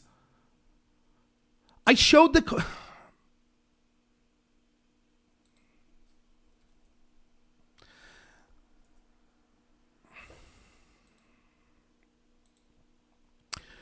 Again, for the fourth time, people were saying, I don't remember. What court case? Pennsylvania court allows GOP observers closer access to ballot counting Trump campaign. A ruling Thursday morning by an appellate court in Pennsylvania guarantees that Republican observers can watch the ballot counts in the state, according to the Trump campaign. They'd reportedly been kept 100 feet away. Quote, I can't stress enough how big of a victory this is, said Justin Clark, Trump team's deputy campaign manager and senior counsel. For the good of the nation, every Pennsylvania county should follow the lead of this judge and provide access for observers to ensure transparency and integrity in Pennsylvania. That is the only way to ensure a fair, transparent election in which all Pennsylvania voters can have confidence in their count. Here's the link to the actual order. Order. In canvassing observation, appeal for Donald Trump for President Incorporated, case number 1094 CD 220. And now, November 5th, 2020, upon review of arguments contained in brief submitted by Donald J. Trump for President Appellant, the Philadelphia County Board of Elections and the Pennsylvania Democratic Party, it is hereby ordered that November 4th, 2020, order of the Court of the Common Pleas of Philadelphia County Trial Court denying appellate and motion to allow closer observation of the canvassing of ballots has been reversed. The matter remanded to the trial court and entered the order no later than 10:38 a.m. today, November 5th, 2020, effective immediately, requiring that all candidates, watchers, or candidate representatives be permitted to be present for the canvassing process pursuant 25 PS 2650 and or 25 PS 3146.8 be permitted to observe all aspects of the canvassing process within 6 feet while adhering to COVID-19 protocols, including wearing masks and maintaining social distance. Opinion to follow. Judge Christine Fizano Cannon. Now, can we dispense with the there was no court case argument? Can we dispense with that? Can we finally be done with that? Or is that not proof?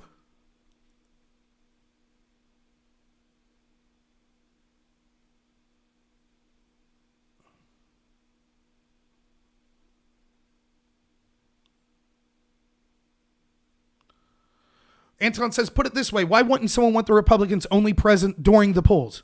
Exactly. If there's nothing to hide, you would say, we don't care. Let them in.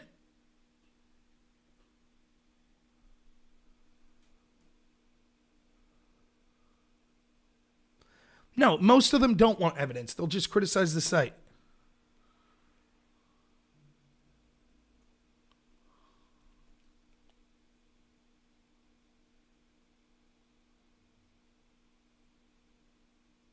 So a friend of mine texted me 2 questions. I already answered the first. Why would the Dems or whoever steal the White House but not take the Senate too? 1, they may have taken the Senate. We don't know yet. If it's 50-50, they took the Senate. 2nd, I answered this as well because it's not really about Democrat versus Republican. Again, the people that are most happy about this are Mitch McConnell, Lindsey Graham, and the establishment Republicans that had to pinch their nose and allow Donald Trump to be the leader of their party. They don't want that. They want to go back to the days of Jeb Bush or George Bush. That's what they want. And so in that vein, if you were stealing an election, you don't want to piss off Lindsey Graham and Mitch McConnell and all these people that you're establishment allies. They wouldn't care. 2nd, it would make it more likely that voter fraud would be found out. Because if a senator, for example, in Georgia loses his seat when all the internal polling was showing that he was going to win that seat easily, then he might raise a fuss. And in the efforts of raising that fuss and say, wait a minute, I was predicted to easily win this, then perhaps there would be evidence that would be showed that, yes, it's more likely to find evidence that they cheated. 2nd, if the Dems decided the GOP holding the Senate is fine, then what does that tell your viewers about the GOP as a party? Why would you still support the GOP? That's exactly my point, Taylor. Oh, shit. I shouldn't have said your name. Oh, well. That's exactly my point, friend. Yes. The establishment GOP is garbage. There are people within the GOP that are good, just like the Democratic Party is garbage. But there's people within the Democratic Party that is good. But yes, absolutely. That is exactly my point. Why would you continue to support someone like Lindsey Graham? Why would you continue to support someone like Mitt Romney?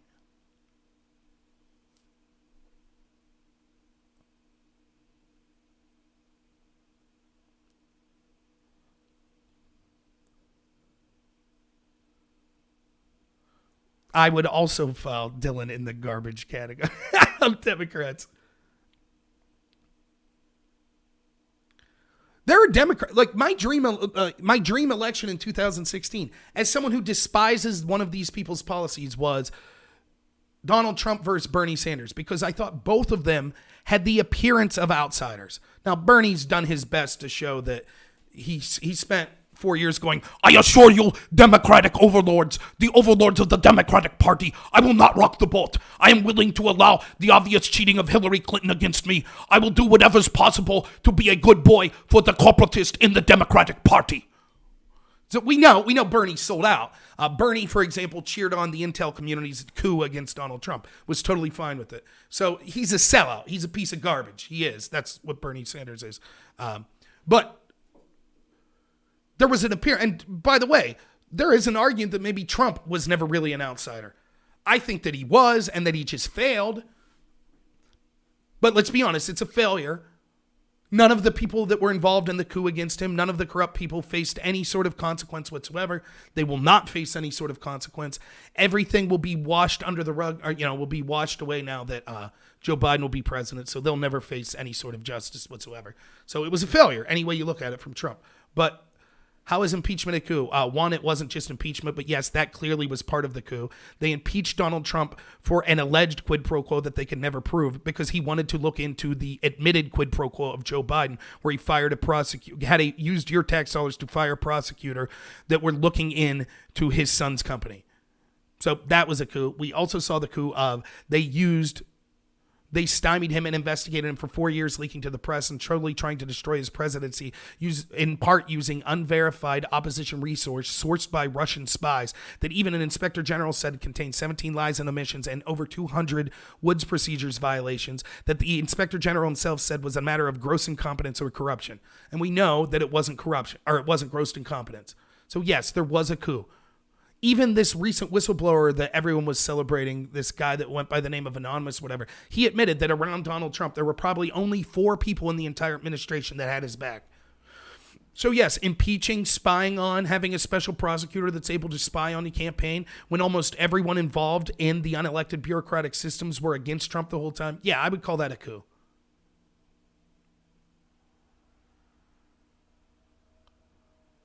The past is the past. And again, this is stereotypical argument you see from the left. You prove something, they move on to the next. Trump called Nazis good people. No, he didn't. Well, he told people to drink bleach. No, he didn't. Well, there was no coup. Yes, there was. Well, the past is the past.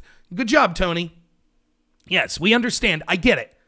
And this is always the case. It's always an excuse for double standards. All right, so there's this question of watermarks. That could be true, right? Let's say that that's arguably true. And What's that going to prove? If there was voter fraud, do you think that the majority of that fraud was printing ballots that weren't legit, therefore they wouldn't have watermarks? I don't. I think the majority, if you were going to cheat, the ways you would do it would be to request mail-in ballots for people that weren't requesting them, whether it be people that are dead or people that you knew were on the registration rolls that weren't going to vote. You request the ballots for them and fill them out. But those ballots would be official. It would just be fraudulently obtained. So if there was a watermark, it would have it. So even if it's true, this watermark issue, what are the chances that the amount of fraudulent ballots we find that way will be enough to overturn the election? Now, I know if you find 1,000 instances of voter fraud, there was many more that you didn't find. But the courts can't rule like that. They're going to say, okay, get rid of these 1,000 ballots. Then what? Okay, now Trump loses by 1,000 less.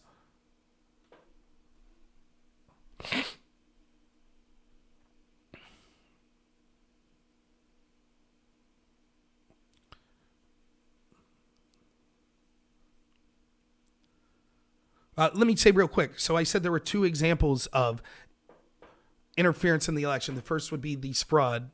But the second, which is undeniable, is every major... Look, we were told that it was election interference if you had 12 Russian trolls. We had the entirety of social media platforms in the bag for Joe Biden. We had the entirety of academia almost the entirety of the entertainment industry. The media censoring stories that were critical of Joe Biden. All of this occurred. Now, the same people that complained, Trump got too much media coverage in 2016. There were people that were using Facebook to put mean memes up about Hillary that stole the election. They have no problem with all of these organizations, all of these institutions putting their thumb on the scale. No problem whatsoever.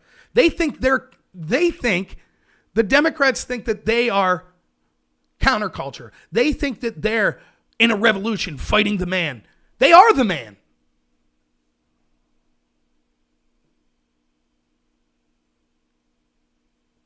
How is it related to 2020? Because if it's true that it is troubling and interference, if we see 12 people using one of these tech platforms and that warrants all these investigations in an election where Trump won, it looks like far more easy than Biden won this election, why wouldn't the far greater by thousands of times magnitude of not just 12 people using the platform, but the entire platform itself interfering in the election? Why wouldn't that be something that we looked at? What you're really saying, Tony, and what the Democrats are really saying is we're totally fine with all of these institutions cheating for us to win. Or I don't want to say cheating. We're totally fine for all these institutions being 100% in the tank for us.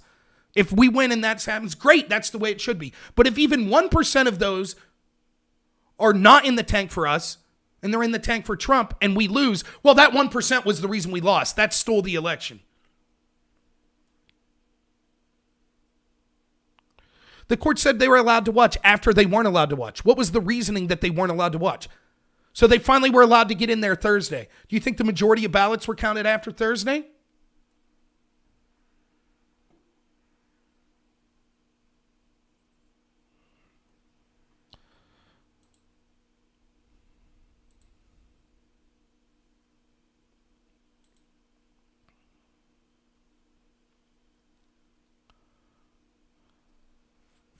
So, where do we go going forward from here, Trump lost whatever you say,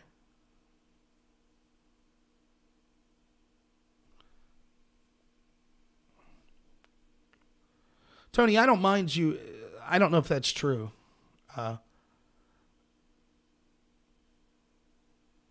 Yeah, Tony, you could insult me all you want and stuff, but don't be throwing slurs at people in the chat. That's not cool. So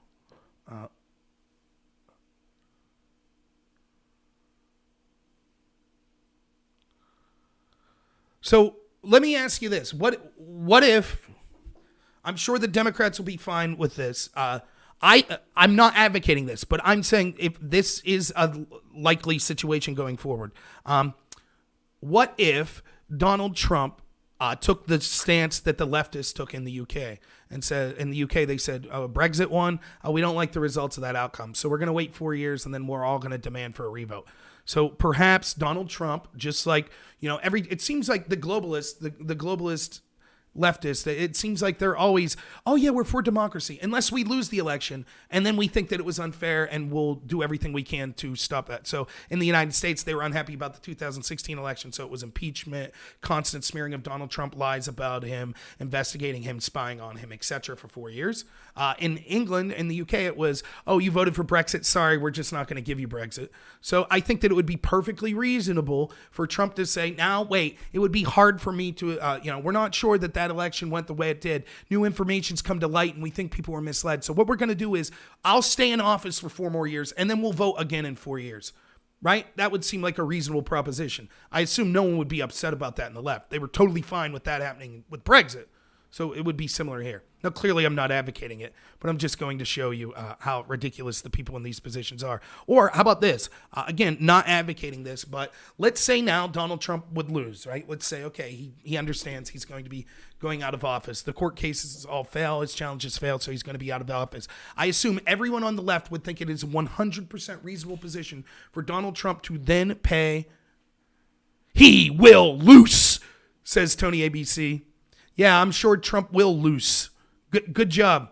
Everybody, this just in, breaking from Tony ABC. Donald Trump will loose. This is going to be the best loosing that you've seen in a long time. What a loose this will be. In fact, he's a looser, right, Tony? Oh, grammar Nazis. And of course, like any good leftist, has to bring Nazis into it, says the people from the party that are attacking Jews in unprecedented numbers in New York City. But anti-Semite's going to anti-Semite, right, leftists?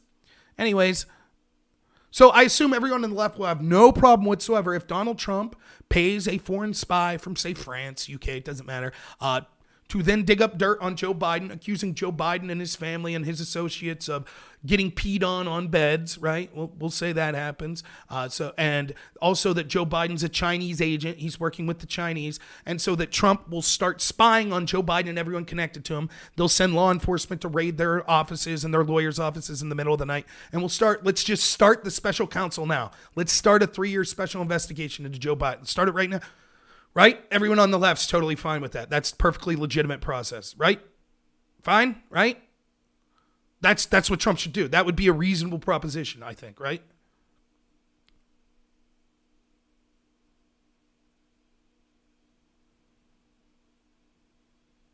Everyone's good with that? All right. Tony ABC, see you later, boy. Just so you know, Tony, I let Tony on air saying he was calling people a slur for people with mental disabilities, making homophobic slurs. He would not stop. So see you later, bud.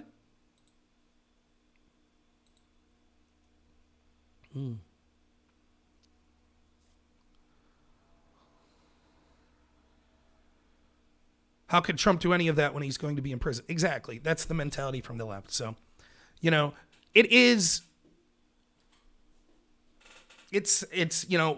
sad to see that there's so many on the left. Twitch is its own thing. I get it.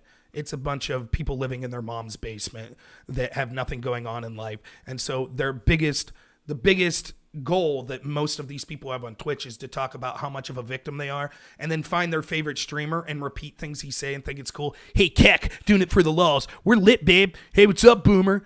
Like, as if you repeat the same unfunny phrase a million times that it suddenly becomes funny. That's all they have.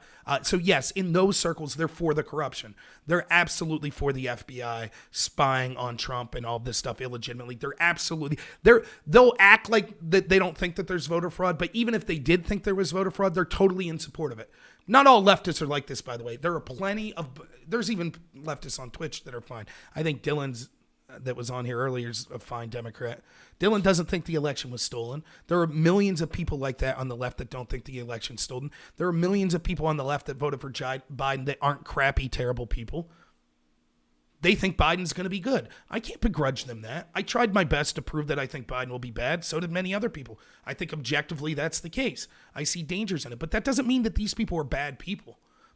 But there are caliber of people that are just crappy, horrible people, and that's fine. There's some of those on the right as well, but honestly, it's overwhelmingly on the left, and that's fine.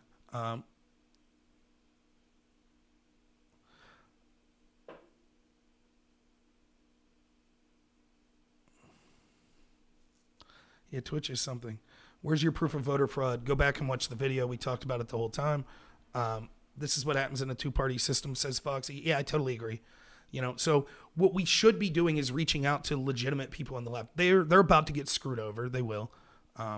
There are legitimate people. Now they won't. It'll be tough. They'll blame Trump. Like, so for example, let's say we get into another war, right? It'll be Trump's fault. Let's say the economy starts to do bad. It'll be Trump. Even 3 years from now, it's Trump's fault. It's Trump's fault. That's what they'll say. All the gains that Trump made, they were like, oh, it's Obama. That was Obama. So they'll blame everything on Trump. They'll cry and cry for more government control. They know the government's corrupt, but they want socialism and more government control. And then when that ends up failing, just like all the people fleeing California, they flee California, go to other places, and then say, no, I'm going to vote for the same policies. It was the Republicans' fault that California was bad, they think.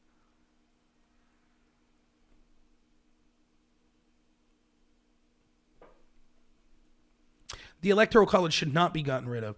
The Electoral College, if we got rid of the Electoral College, then the evidence we see of fraud and things like that would be even worse in a popular vote.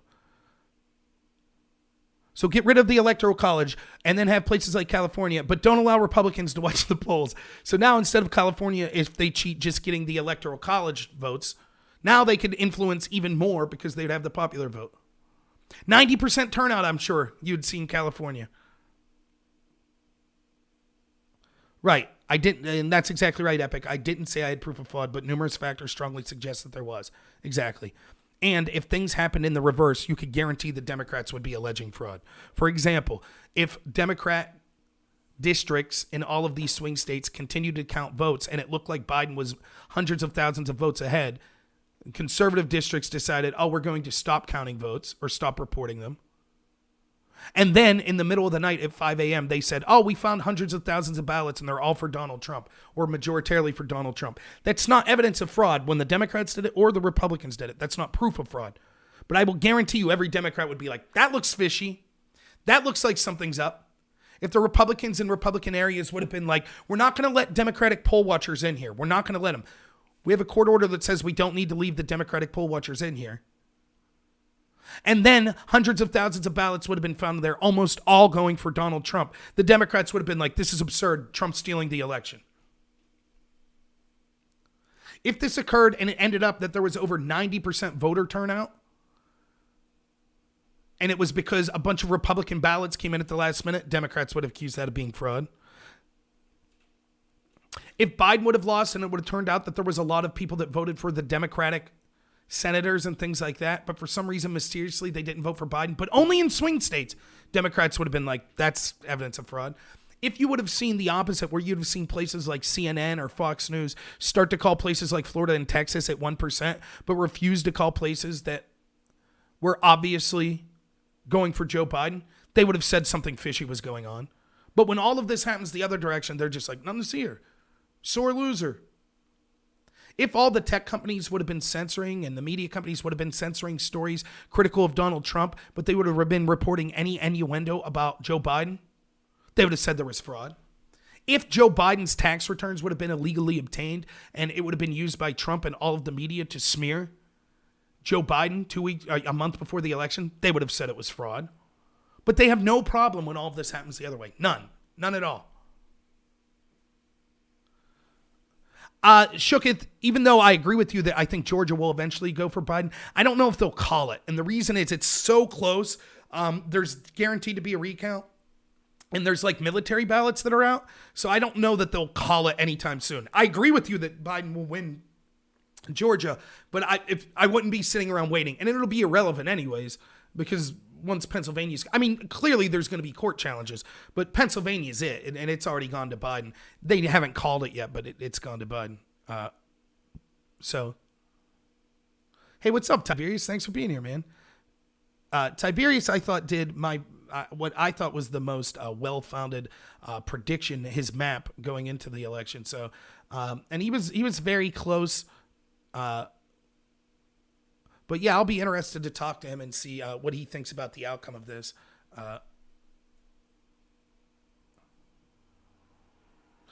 If they would have trained, imagine if they, like, let's say 3 months outside of the next election, 2022 or 2024, that it looks as if the Democrats are going to make gains. So a bunch of Republican states say, 3 months outside the election, we're now going to change. Now you're not allowed to vote by mail. Now you're not allowed 3 months before. And then the Democrats narrowly lose. Do you think the Democrats would be like, oh, that's fine. You changed the way we vote 3 months before. No problem. No problem. We'll accept that loss. You think that's what they would say?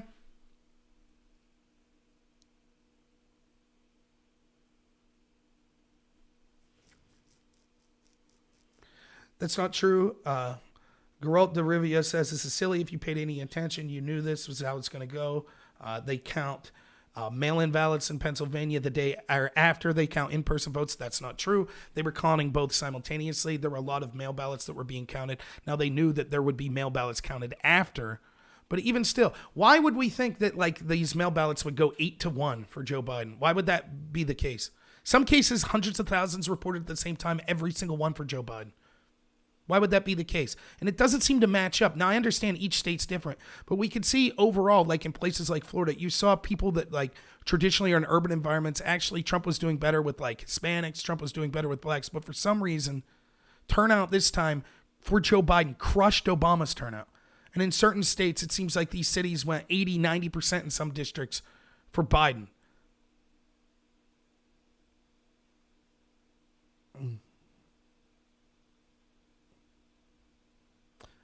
I never said 100 million ballots that were 100% Biden were a lie.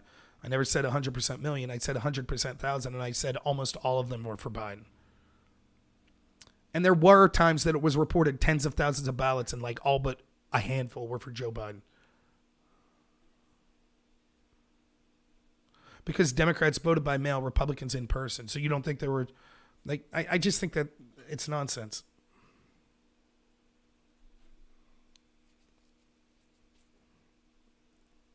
Okay, 13,000. You think that 13,000 votes, all of them, almost all of them? I said that 100K ballots were all Biden votes. Well, if I said that, I misspoke. That is true. I don't think they were all Biden votes. It was like 97,000 or something were Biden votes out of the 100,000.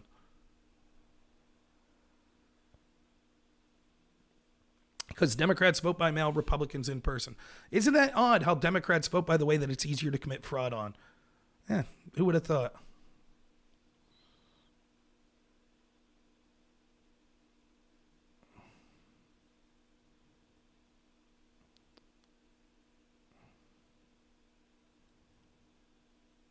Whereas it's evidence that it's easier. Well, when I show up, you can see who I am. If I request a ballot, you don't need to see who I am when I'm not there. And everything showed. We already saw it. There was a litany of examples of fraud, that people that were arrested for fraud, for mail-in ballot fraud before this. Yes, I understand how mail works. If the mail's so secure, why were so many people accusing Donald Trump of influencing the USPS? It's so secure, there would have been no way that Trump could have done anything. How long would it take one person to fill out 40,000 ballots? I don't know. Who said it would only be one person? They don't want voter ID, Harmony. They don't want that. They want to make sure that it's as easy to cheat as possible. Again, these are the same people that thought that 12 Russian trolls stole an election, that have no problem with what we see, all the things that we talked about today. And what it is, again, yeah, I hear you, Epic. You were just mad. I'm not mad. This is exactly what I predicted would happen. I've even said that I think that Biden supporters have every right to brag. Certainly, if Trump supporters would have won, they would have gave it to Biden supporters. I wouldn't have, because I didn't in 2016. But I understand human nature, so I get it. So I don't mind that people want to come on and brag. That's fine. I'm mad not that that the person I supported lost the election. I'm mad that the establishment wins and we won't see another anti-establishment president for 30 years. And I understand the left's okay with that. You want an authoritarian dictatorship. Some of you do. Some of you just think that Biden's not going to be that. Some of you think that 47-year track record of Joe Biden being in the levers of power in Washington, that he's anti-establishment. Man, the establishment, systemic racism, institutional racism. We need a champion to fight this establishment corruption. I know. We'll vote for the person who's been in the establishment for 47 years. It's hilarious. It's hilarious. And you'll take it. You'll take it. You'll keep thinking that he's working for you as he screws you over. That's what he's going to do. I tried to warn people. I have no love for Black Lives Matter. As an organization, I think they're basically a terrorist organization. No love for them. I don't like a lot of the progressive ideals, even though I have a lot of good progressive friends, but I don't like a lot of the ideals. On this show, it's recorded over and over. I warned them. I said, you are just being used by the establishment Democrats. As soon as they're in power, they will no longer have a use for you. They won't. You think things are going to get better in the inner city now that Joe Biden's elected? In 1992, in the election, the Democrats told us if they got elected, they would solve things in the inner city. Then when we voted for Democrats, they did nothing. In 94, they told us if we vote Democrat, we'll solve inner city problems. We elected them, they did nothing. In 96, they said if elected, they would solve inner city problems. We elected them, they did nothing. 98, Democrats told us if we elected them, they would solve inner city problems. They did nothing. In 2000, the Democrats told us if we elected them, they would solve inner city problems. They did nothing. 2002, Democrats said if we vote for them, they would solve inner city problems. We did nothing. 2004, 2006, 2008, 2010, 2012, 2014, 2016, 2018. Now in 2020, though, woo! They're going to do it now. All right. Conservatives think that they're rebels when they have the man's boot deep down their throat. Yes, that's true. It seems to be conservatives the ones that are cheering for things like the FBI and the intel communities, that are furious that we're trying to, that there's even lip service being paid to pulling troops out of places. That's conservatives. Oh, wait, no, that's the Democrats. It's conservatives that are for the oligarchs. I mean, the most rich Americans all vote, donated to Donald Trump and conservatives. Oh, wait, no, that was the Democratic Party. But it's the conservatives that are involved in the revolution. They're the ones that are sponsoring corporate sponsors that say that the revolution is brought to you by Nike and Amazon. Oh, wait, that's the Democrats. Every institution almost totally controlled by left-wing people, and the left says, it's not fair. Everyone's against us. We're counterculture. We're anti-establishment. This rally was sponsored by Starbucks and Nike and Amazon. And James Comey's here and Clapper, they're here. We're anti-establishment. We're doing it, man.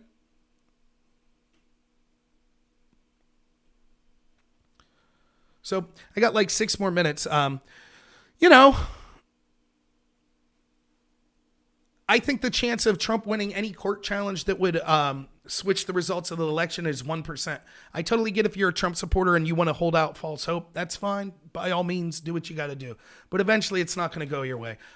What you could do is start to correctly identify the problem of why we lost this election. Yes, the obvious fraud that we could see. You can start to identify that. Understand, though, that there are millions of people on the other side. Many of them aren't bad people that are going to say things like this. There was no fraud. There was no corruption against Trump during his campaign, or he would have arrested people. And you're going to have to deal with that because the truth is Trump failed. That's the truth. He trusted the people around him. He said he was going to drain the swamp, and he put people like John Bolton around him, and he put people like Bill Barr around him, and he trusted people like Lindsey Graham, and they are the swamp, and they did nothing. So this is what you get. And I tried to warn people of that, and as did other people. It wasn't just me, but so many conservatives told me to shut up.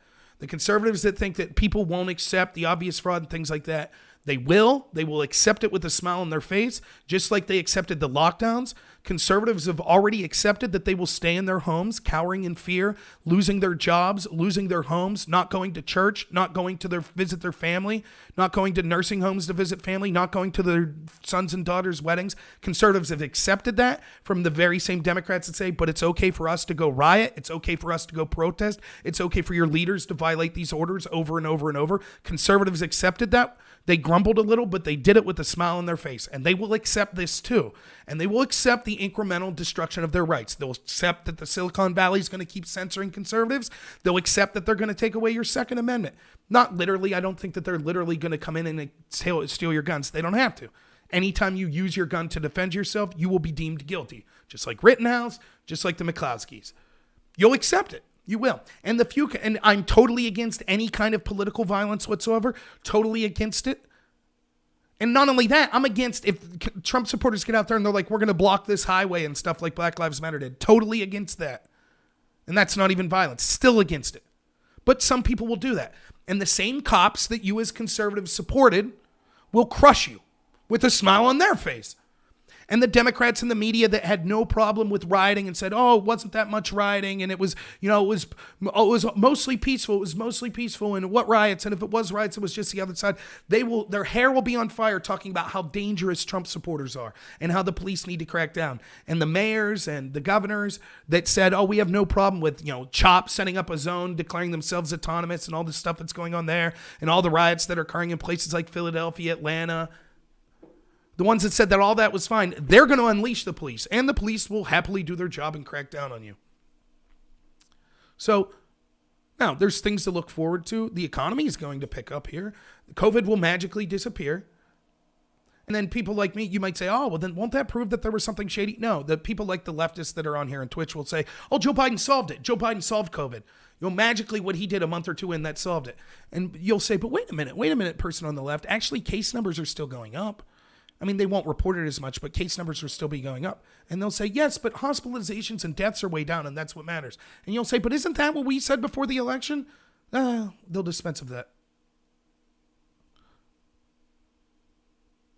What about the Proud Boys and the 3%ers? Aren't they violent? If you think the Proud Boys were responsible for even 2% of the violence we've seen in the past 6 months, you're smoking something. Yes, sometimes the Proud Boys engage in mutual combat with people like Antifa. I've said from the get-go, the problem with Black Lives Matter and Antifa isn't that they're willing to engage in violence. It's that unlike any other organizations, when they're willing to engage in violence, they have people of power in the institutions that defend them.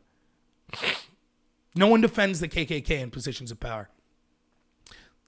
The Proud Boys are totally if the Proud Boys go out and start burning down cities like Black Lives Matter do you think that like the Seattle mayor would be like, well, peaceful protest, we're not going to get involved? You think that would happen? Can Proud Boys and 3%ers, I don't quite know what that is. I think maybe that's a white supremacist group, or is that just a militia group? I don't know anything about them. The Proud Boys, I think, get much more of a bad rep. However, having said that, I think the Proud Boys, they're not racist. There's many people, they're nationalists, which I myself am a nationalist, but there are people of varying races that are in the Proud Boys.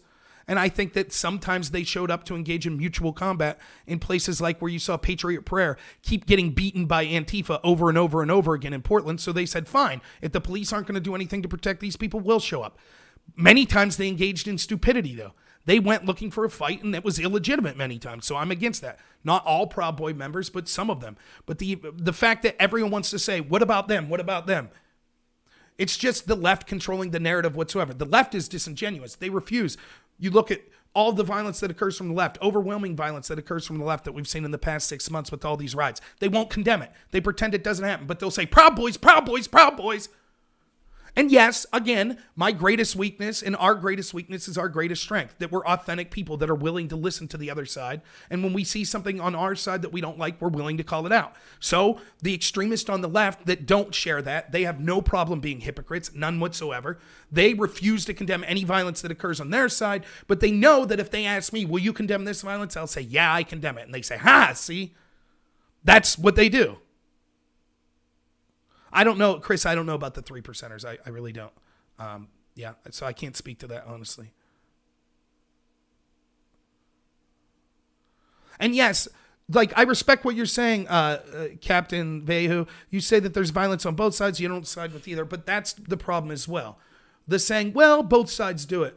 So we could watch the left burn down cities. You think there's going to be riots when Joe Biden wins? Isn't that odd? I thought it was the Trump supporters that did all the riots. They'll be cracked down on quickly. Now, why was DC boarding up their windows? Were they worried about Joe Biden winning? They were worried about Trump supporters? No, there are hardly any Trump supporters in DC. I wonder why. I wonder who they were worried about. But then people come on and say, well, both sides are violent. That's true, but I could say that about anything. The overwhelming violence was coming from one side. And the fact that we have to say, well, everyone does it, so is outrageous. The outrage of Black Lives Matter is not justifiable. They're a Marxist organization that is engaged in domestic terrorism. Not everyone that believes Black Lives Matter, by the way, but the organization and the way it's ran, that's what it is. What are they outraged about? That 14 unarmed blacks were shot by police last year? Weirdly enough, they're not outraged by the 7,993 blacks that were killed in black-on-black homicide last year. Don't care about that, but their outrage is justified. What about all the Trump supporters that were beaten or treated like crap or kicked out of restaurants or assaulted or harassed just for being Trump supporters? Is their anger justified?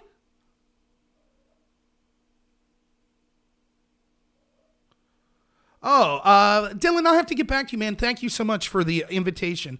By the way, if you haven't, and I don't care if you're a conservative or a left-winger, check out my friend Dylan Burns TV's channel. One of the things that I think, like, I started off this show talking about what can we do strategically as Trump supporters. I don't think it's establishment versus, or I don't think it's Republican versus Democrat. I think it's establishment versus the rest of us, like the average people. That's where I see the battle is lying. And so we should be reaching out to people on the left. And part of the thing, one of the things I say all the time is, I don't expect you, everyone that watches me, to agree with me. I don't expect that at all. But if I could ask you something you could do that's a favor, if you're a leftist and you hate what I'm saying, instead of going to CNN or MSNBC, I think you should try to support independent content creators that are on the left. So Dylan would disagree with me politically on almost everything, but he's not paid by some multinational corporation that tells him what his opinion needs to be. He's a person discussing things in good faith that really believes what he's saying. So you honestly should check that out. And if you're on the right, you should check channels like Dylan out as well, because you need to see like the good faith arguments that people on the other side are making. It's important. You don't want to just live in a bubble. You know, so yeah, check out Dylan Burns TV. Maybe I'll be on tonight. I got to talk to my wife. I'll try to get back to you around noon once I talk to her and see what's going on. But yeah, thanks, man.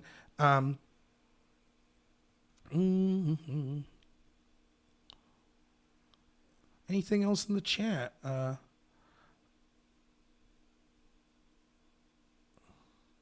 least you don't need to join. By the way, and that's the other thing. Like, I already said I don't mind people on the left kind of gloating. I don't. It's fine. And if you're sour about that, just ask yourself this. If Trump would have won, would you have gloated? And I'm betting the answer to most Trump supporters is yes, you would have. So it's only fair. And I know you think, but they stole the election. I think that there was fraud too. Even without the fraud, I think that the interference that we saw, the way the media, the tech companies were censoring and doing all of that stuff, I think that was unjustified anyways, even without the fraud. However, understand that's not what the people that voted for Biden, many of them are thinking. Many of them think you're just a pouting whiner and Biden won and there wasn't any fraud and it wasn't stolen. So when you say, but it's not fair for them to pick on me because, you know, this was stolen. That's how they felt in 2016. They felt that election was stolen and it was unfair. So you just have to suck it up, be an adult. And the other thing is, for God's sakes, have a sense of humor. Like, for real. You have to. You have to have a sense of humor. You can't, even if you think I think the issues are very important, but you have to have a sense of humor about it. You absolutely do. So, you know, the people that are getting upset about it, don't be furious. You know, I have left-wing friends. I'm sure they're going to be calling, giving it to me. I bet it's funny though. This is one of the things that's funny. Like Dylan, to Dylan's credit, I saw you putting some stuff, if you're still watching, I saw you putting some stuff on Twitter that was kind of making fun of conservatives, which I thought a lot of it was funny, that were upset about the election. But the people in my life, like the left-wingers, they didn't like reach out to me to brag yet.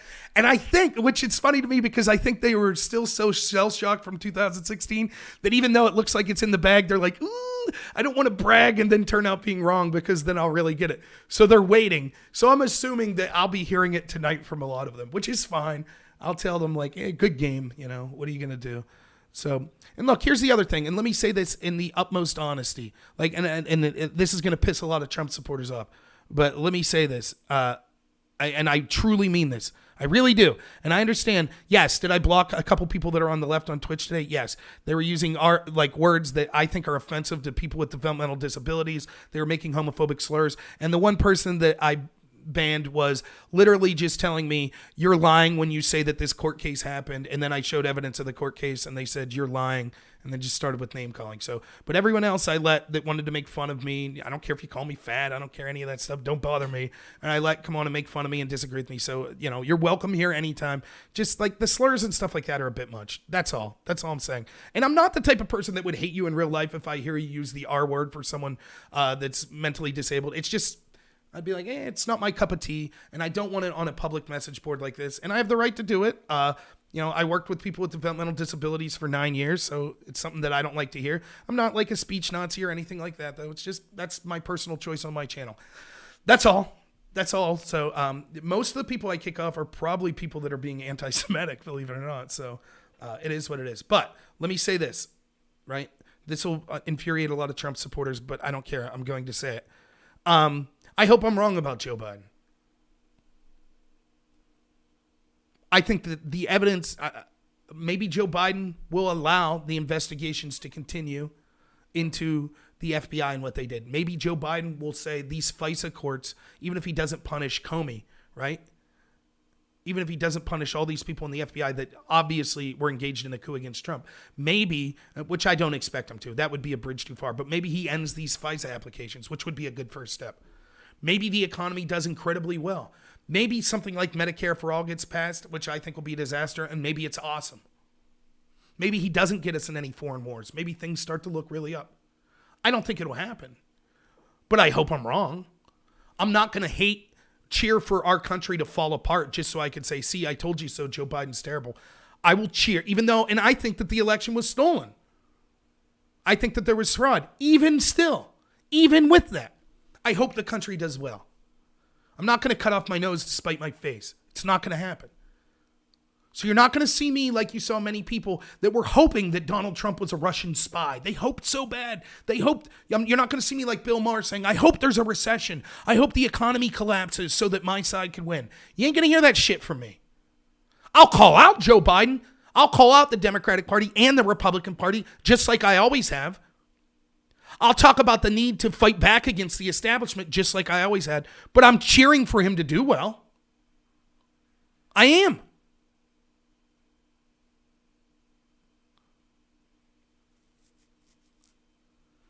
And I know people don't want to hear that right now. I hope that, you're a defeatist. You're saying that Trump should stop challenging this in court. No, he should challenge it in court. He has every right. He should do it. And I think that there is substantial fraud that occurred most likely, and he should challenge it. I don't think the courts will do anything. I think conservatives are laughable as they constantly get their hopes up that the court's going to do something for them, and they're let down. How many times are you going to expect John Roberts to do the right thing? I think it's a joke. I think it's false hope. But fine, yeah, Trump should challenge it. I'm just resigned myself to the obvious. That it looks 99.5% chance probably that Joe Biden's the next president of the United States. It is what it is. I think that it's corrupt. I think the system was corrupt. I think the way that the media has proven themselves corrupt, the pollsters have proven themselves liars, the tech companies have proven themselves corrupt. All of this heavily influenced what went on in this election. If we had even a remotely fair press, I think Trump wins easily. I think changing the way we vote 3 months before the election was incredibly suspect. I think the things that I outlined today, by the way, I pointed out some things that people said were fraud that I just disagreed with, that I disputed, but I pointed out the things that I suggest that there was most likely fraud. And I do believe that it's obvious that any objective person could say, wow, there's a lot of problems here. This looks really bad. But having said all that, we lost. And the sooner you realize whatever the reasons was for the loss, it was a loss. And you will never recover from the loss until you acknowledge that it's a loss. So my plan going forward is, how can I keep fighting for this country? I don't give a shit if you're white, black, Christian, Muslim, man, woman, trans, gay, Republican, Democrat, Independent, Green Party. I care about everyone in this country and doing what's best for the country. Sometimes that means voting against my own interests. Like, I got a huge amount of student loan debt. Bernie Sanders would have financially, if he erased my student loan debt, that would have been a financial gain to me more than anything else. I realize that his policies were asinine economically, and it would have hurt the country economically more.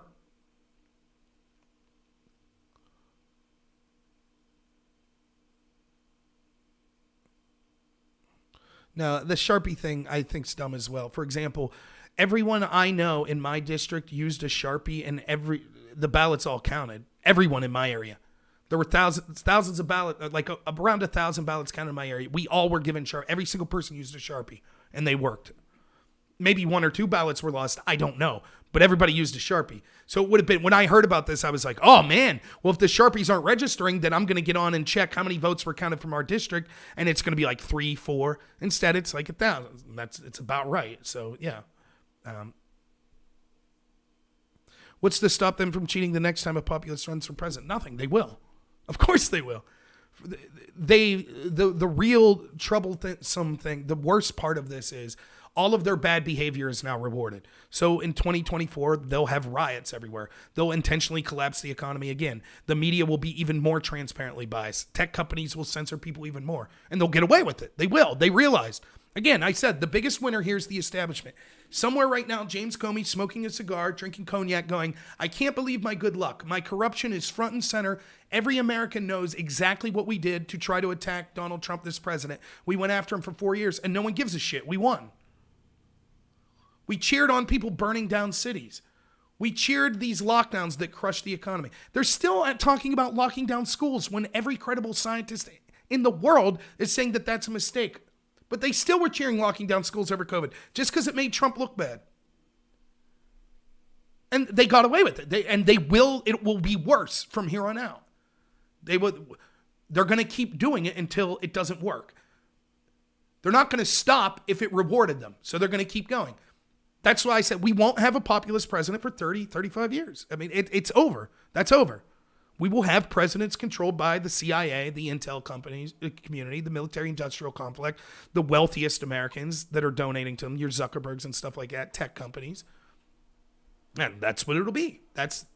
Just resign yourself to that. That's what it'll be for 30 years. But we could still win. It might be 40 years from now, but we could win. It'll be a long time. Now maybe we could shorten that 30 years. Maybe we could shorten it to 10 years if we do everything right. If we're smart, if we're reaching out to the people on the other side, if we stop putting faith into people like Lindsey Graham. If you stop trusting Q and other riddlers that are telling you to trust the plan.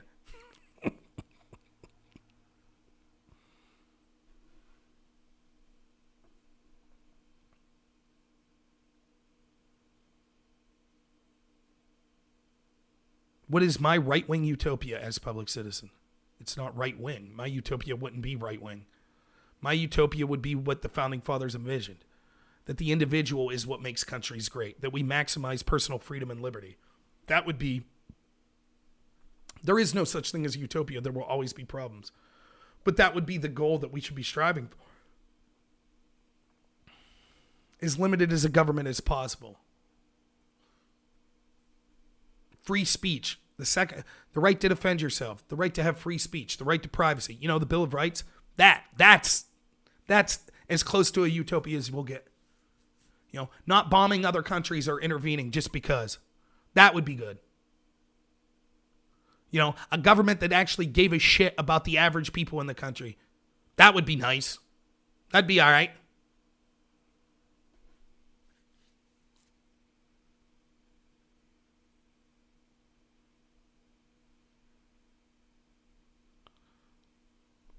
A public citizen says, I'm starting to see the benefit of censorship. Of course you are. You'll see that benefit right up until it's you it's censored. My friend Dylan that's on here, right? Left winger. This is going to happen. Like eventually Joe Biden will do something that someone like Dylan doesn't like. And Dylan might decide to start talking about that. Dylan was worried because 2 months ago or so, his big focus is foreign policy. He has a lot of foreign policy discussions. Twitch, the platform that he's on, that he's invested so heavily in, like, you have to understand, when you do a channel like this, it's not just get in front of a camera. There's all sorts of work that goes into it. If you're a content provider that's putting out 4 hours of content a night or something like that, you're putting out probably as much of that time in editing, in the background, promoting, researching or whatever. You're probably putting a lot of background work into it. So 8 hours a day, you're putting into it. And then all of a sudden, Twitch starts removing his videos and it's like, oh, you're talking about foreign policy and conflicts and things like that could be violence, and so that's not allowed here. He wasn't advocating violence at all. He was showing violent situations that were occurring around the world, and not like graphically, like gore, people dying. So he went through a phase, and I hope I'm not talking out of turn here, but he went through a phase where it was like, I don't know if I could keep doing this. This is my bread and butter. This is what I enjoy doing. It's what my channel's about. When Public Citizen says, I can see the benefits of censorship, that's what you're cheering for. You should not be suggesting anything, any powers that you wouldn't want your greatest enemy to have.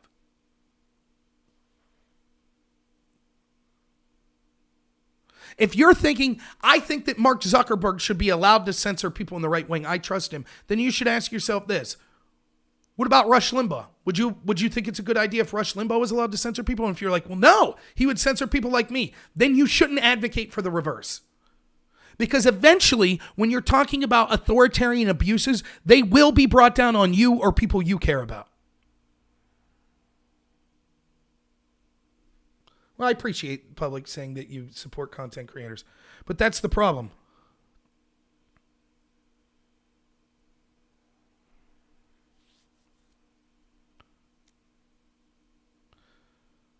And understand, like the First Amendment, I know people say, well, that's just state censorship. That's censorship from the state. We now have corporations and tech companies that basically control the flow of public information. They're the public square now. And the fact that they've decided to say, we're going to support whatever candidate we want and censor people we disagree with, it's one of the most authoritarian things you can imagine. Again, Professor Robert Epstein said that in this election in 2020, Google itself had the ability to swing 16 million votes.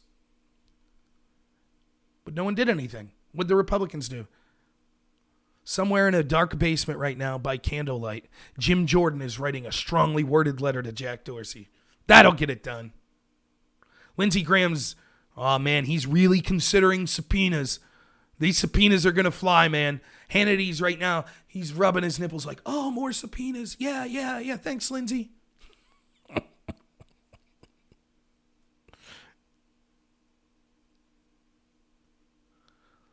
No, I don't want to moderate Google's reach on influencing speech. I think that Google's a monopoly and should be broken up. And I also think that they should not be afforded protections like the 230 protections. If they want to act as a publisher, that's fine. They should be treated as a publisher. That's what I think. I love the people that say, wait a minute, if you want to censor the censors, then you're advocating censorship. No, I want to stop them from being able to censor people. That's what I'm cheering for. Having people saying, but you want to stop them, so isn't that censorship? That's laughable.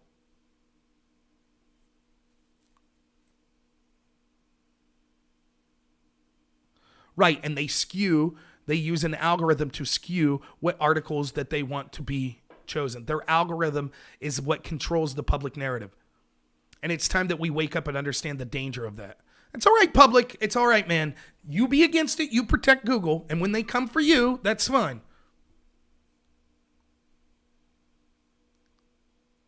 So, all right, man. Time for me to get going. I'm running 20 minutes over. But, yeah, thanks you to everyone that's here.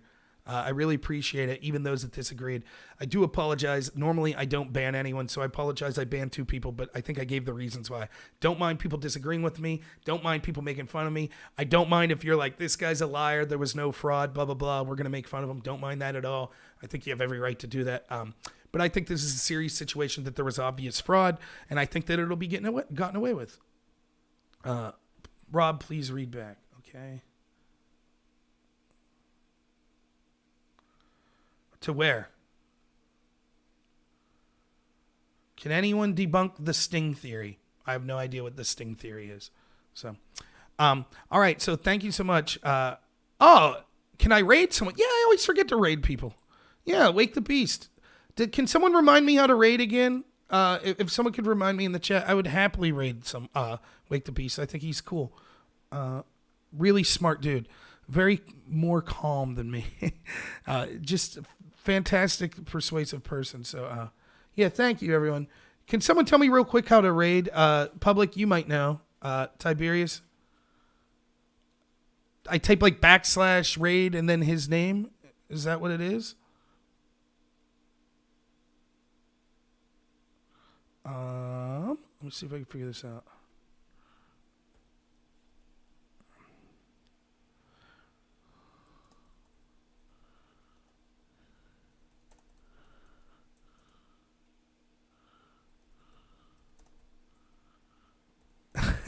Sorry. All right, I figured it out. Never mind. So thank you so much, everyone. I really appreciate it.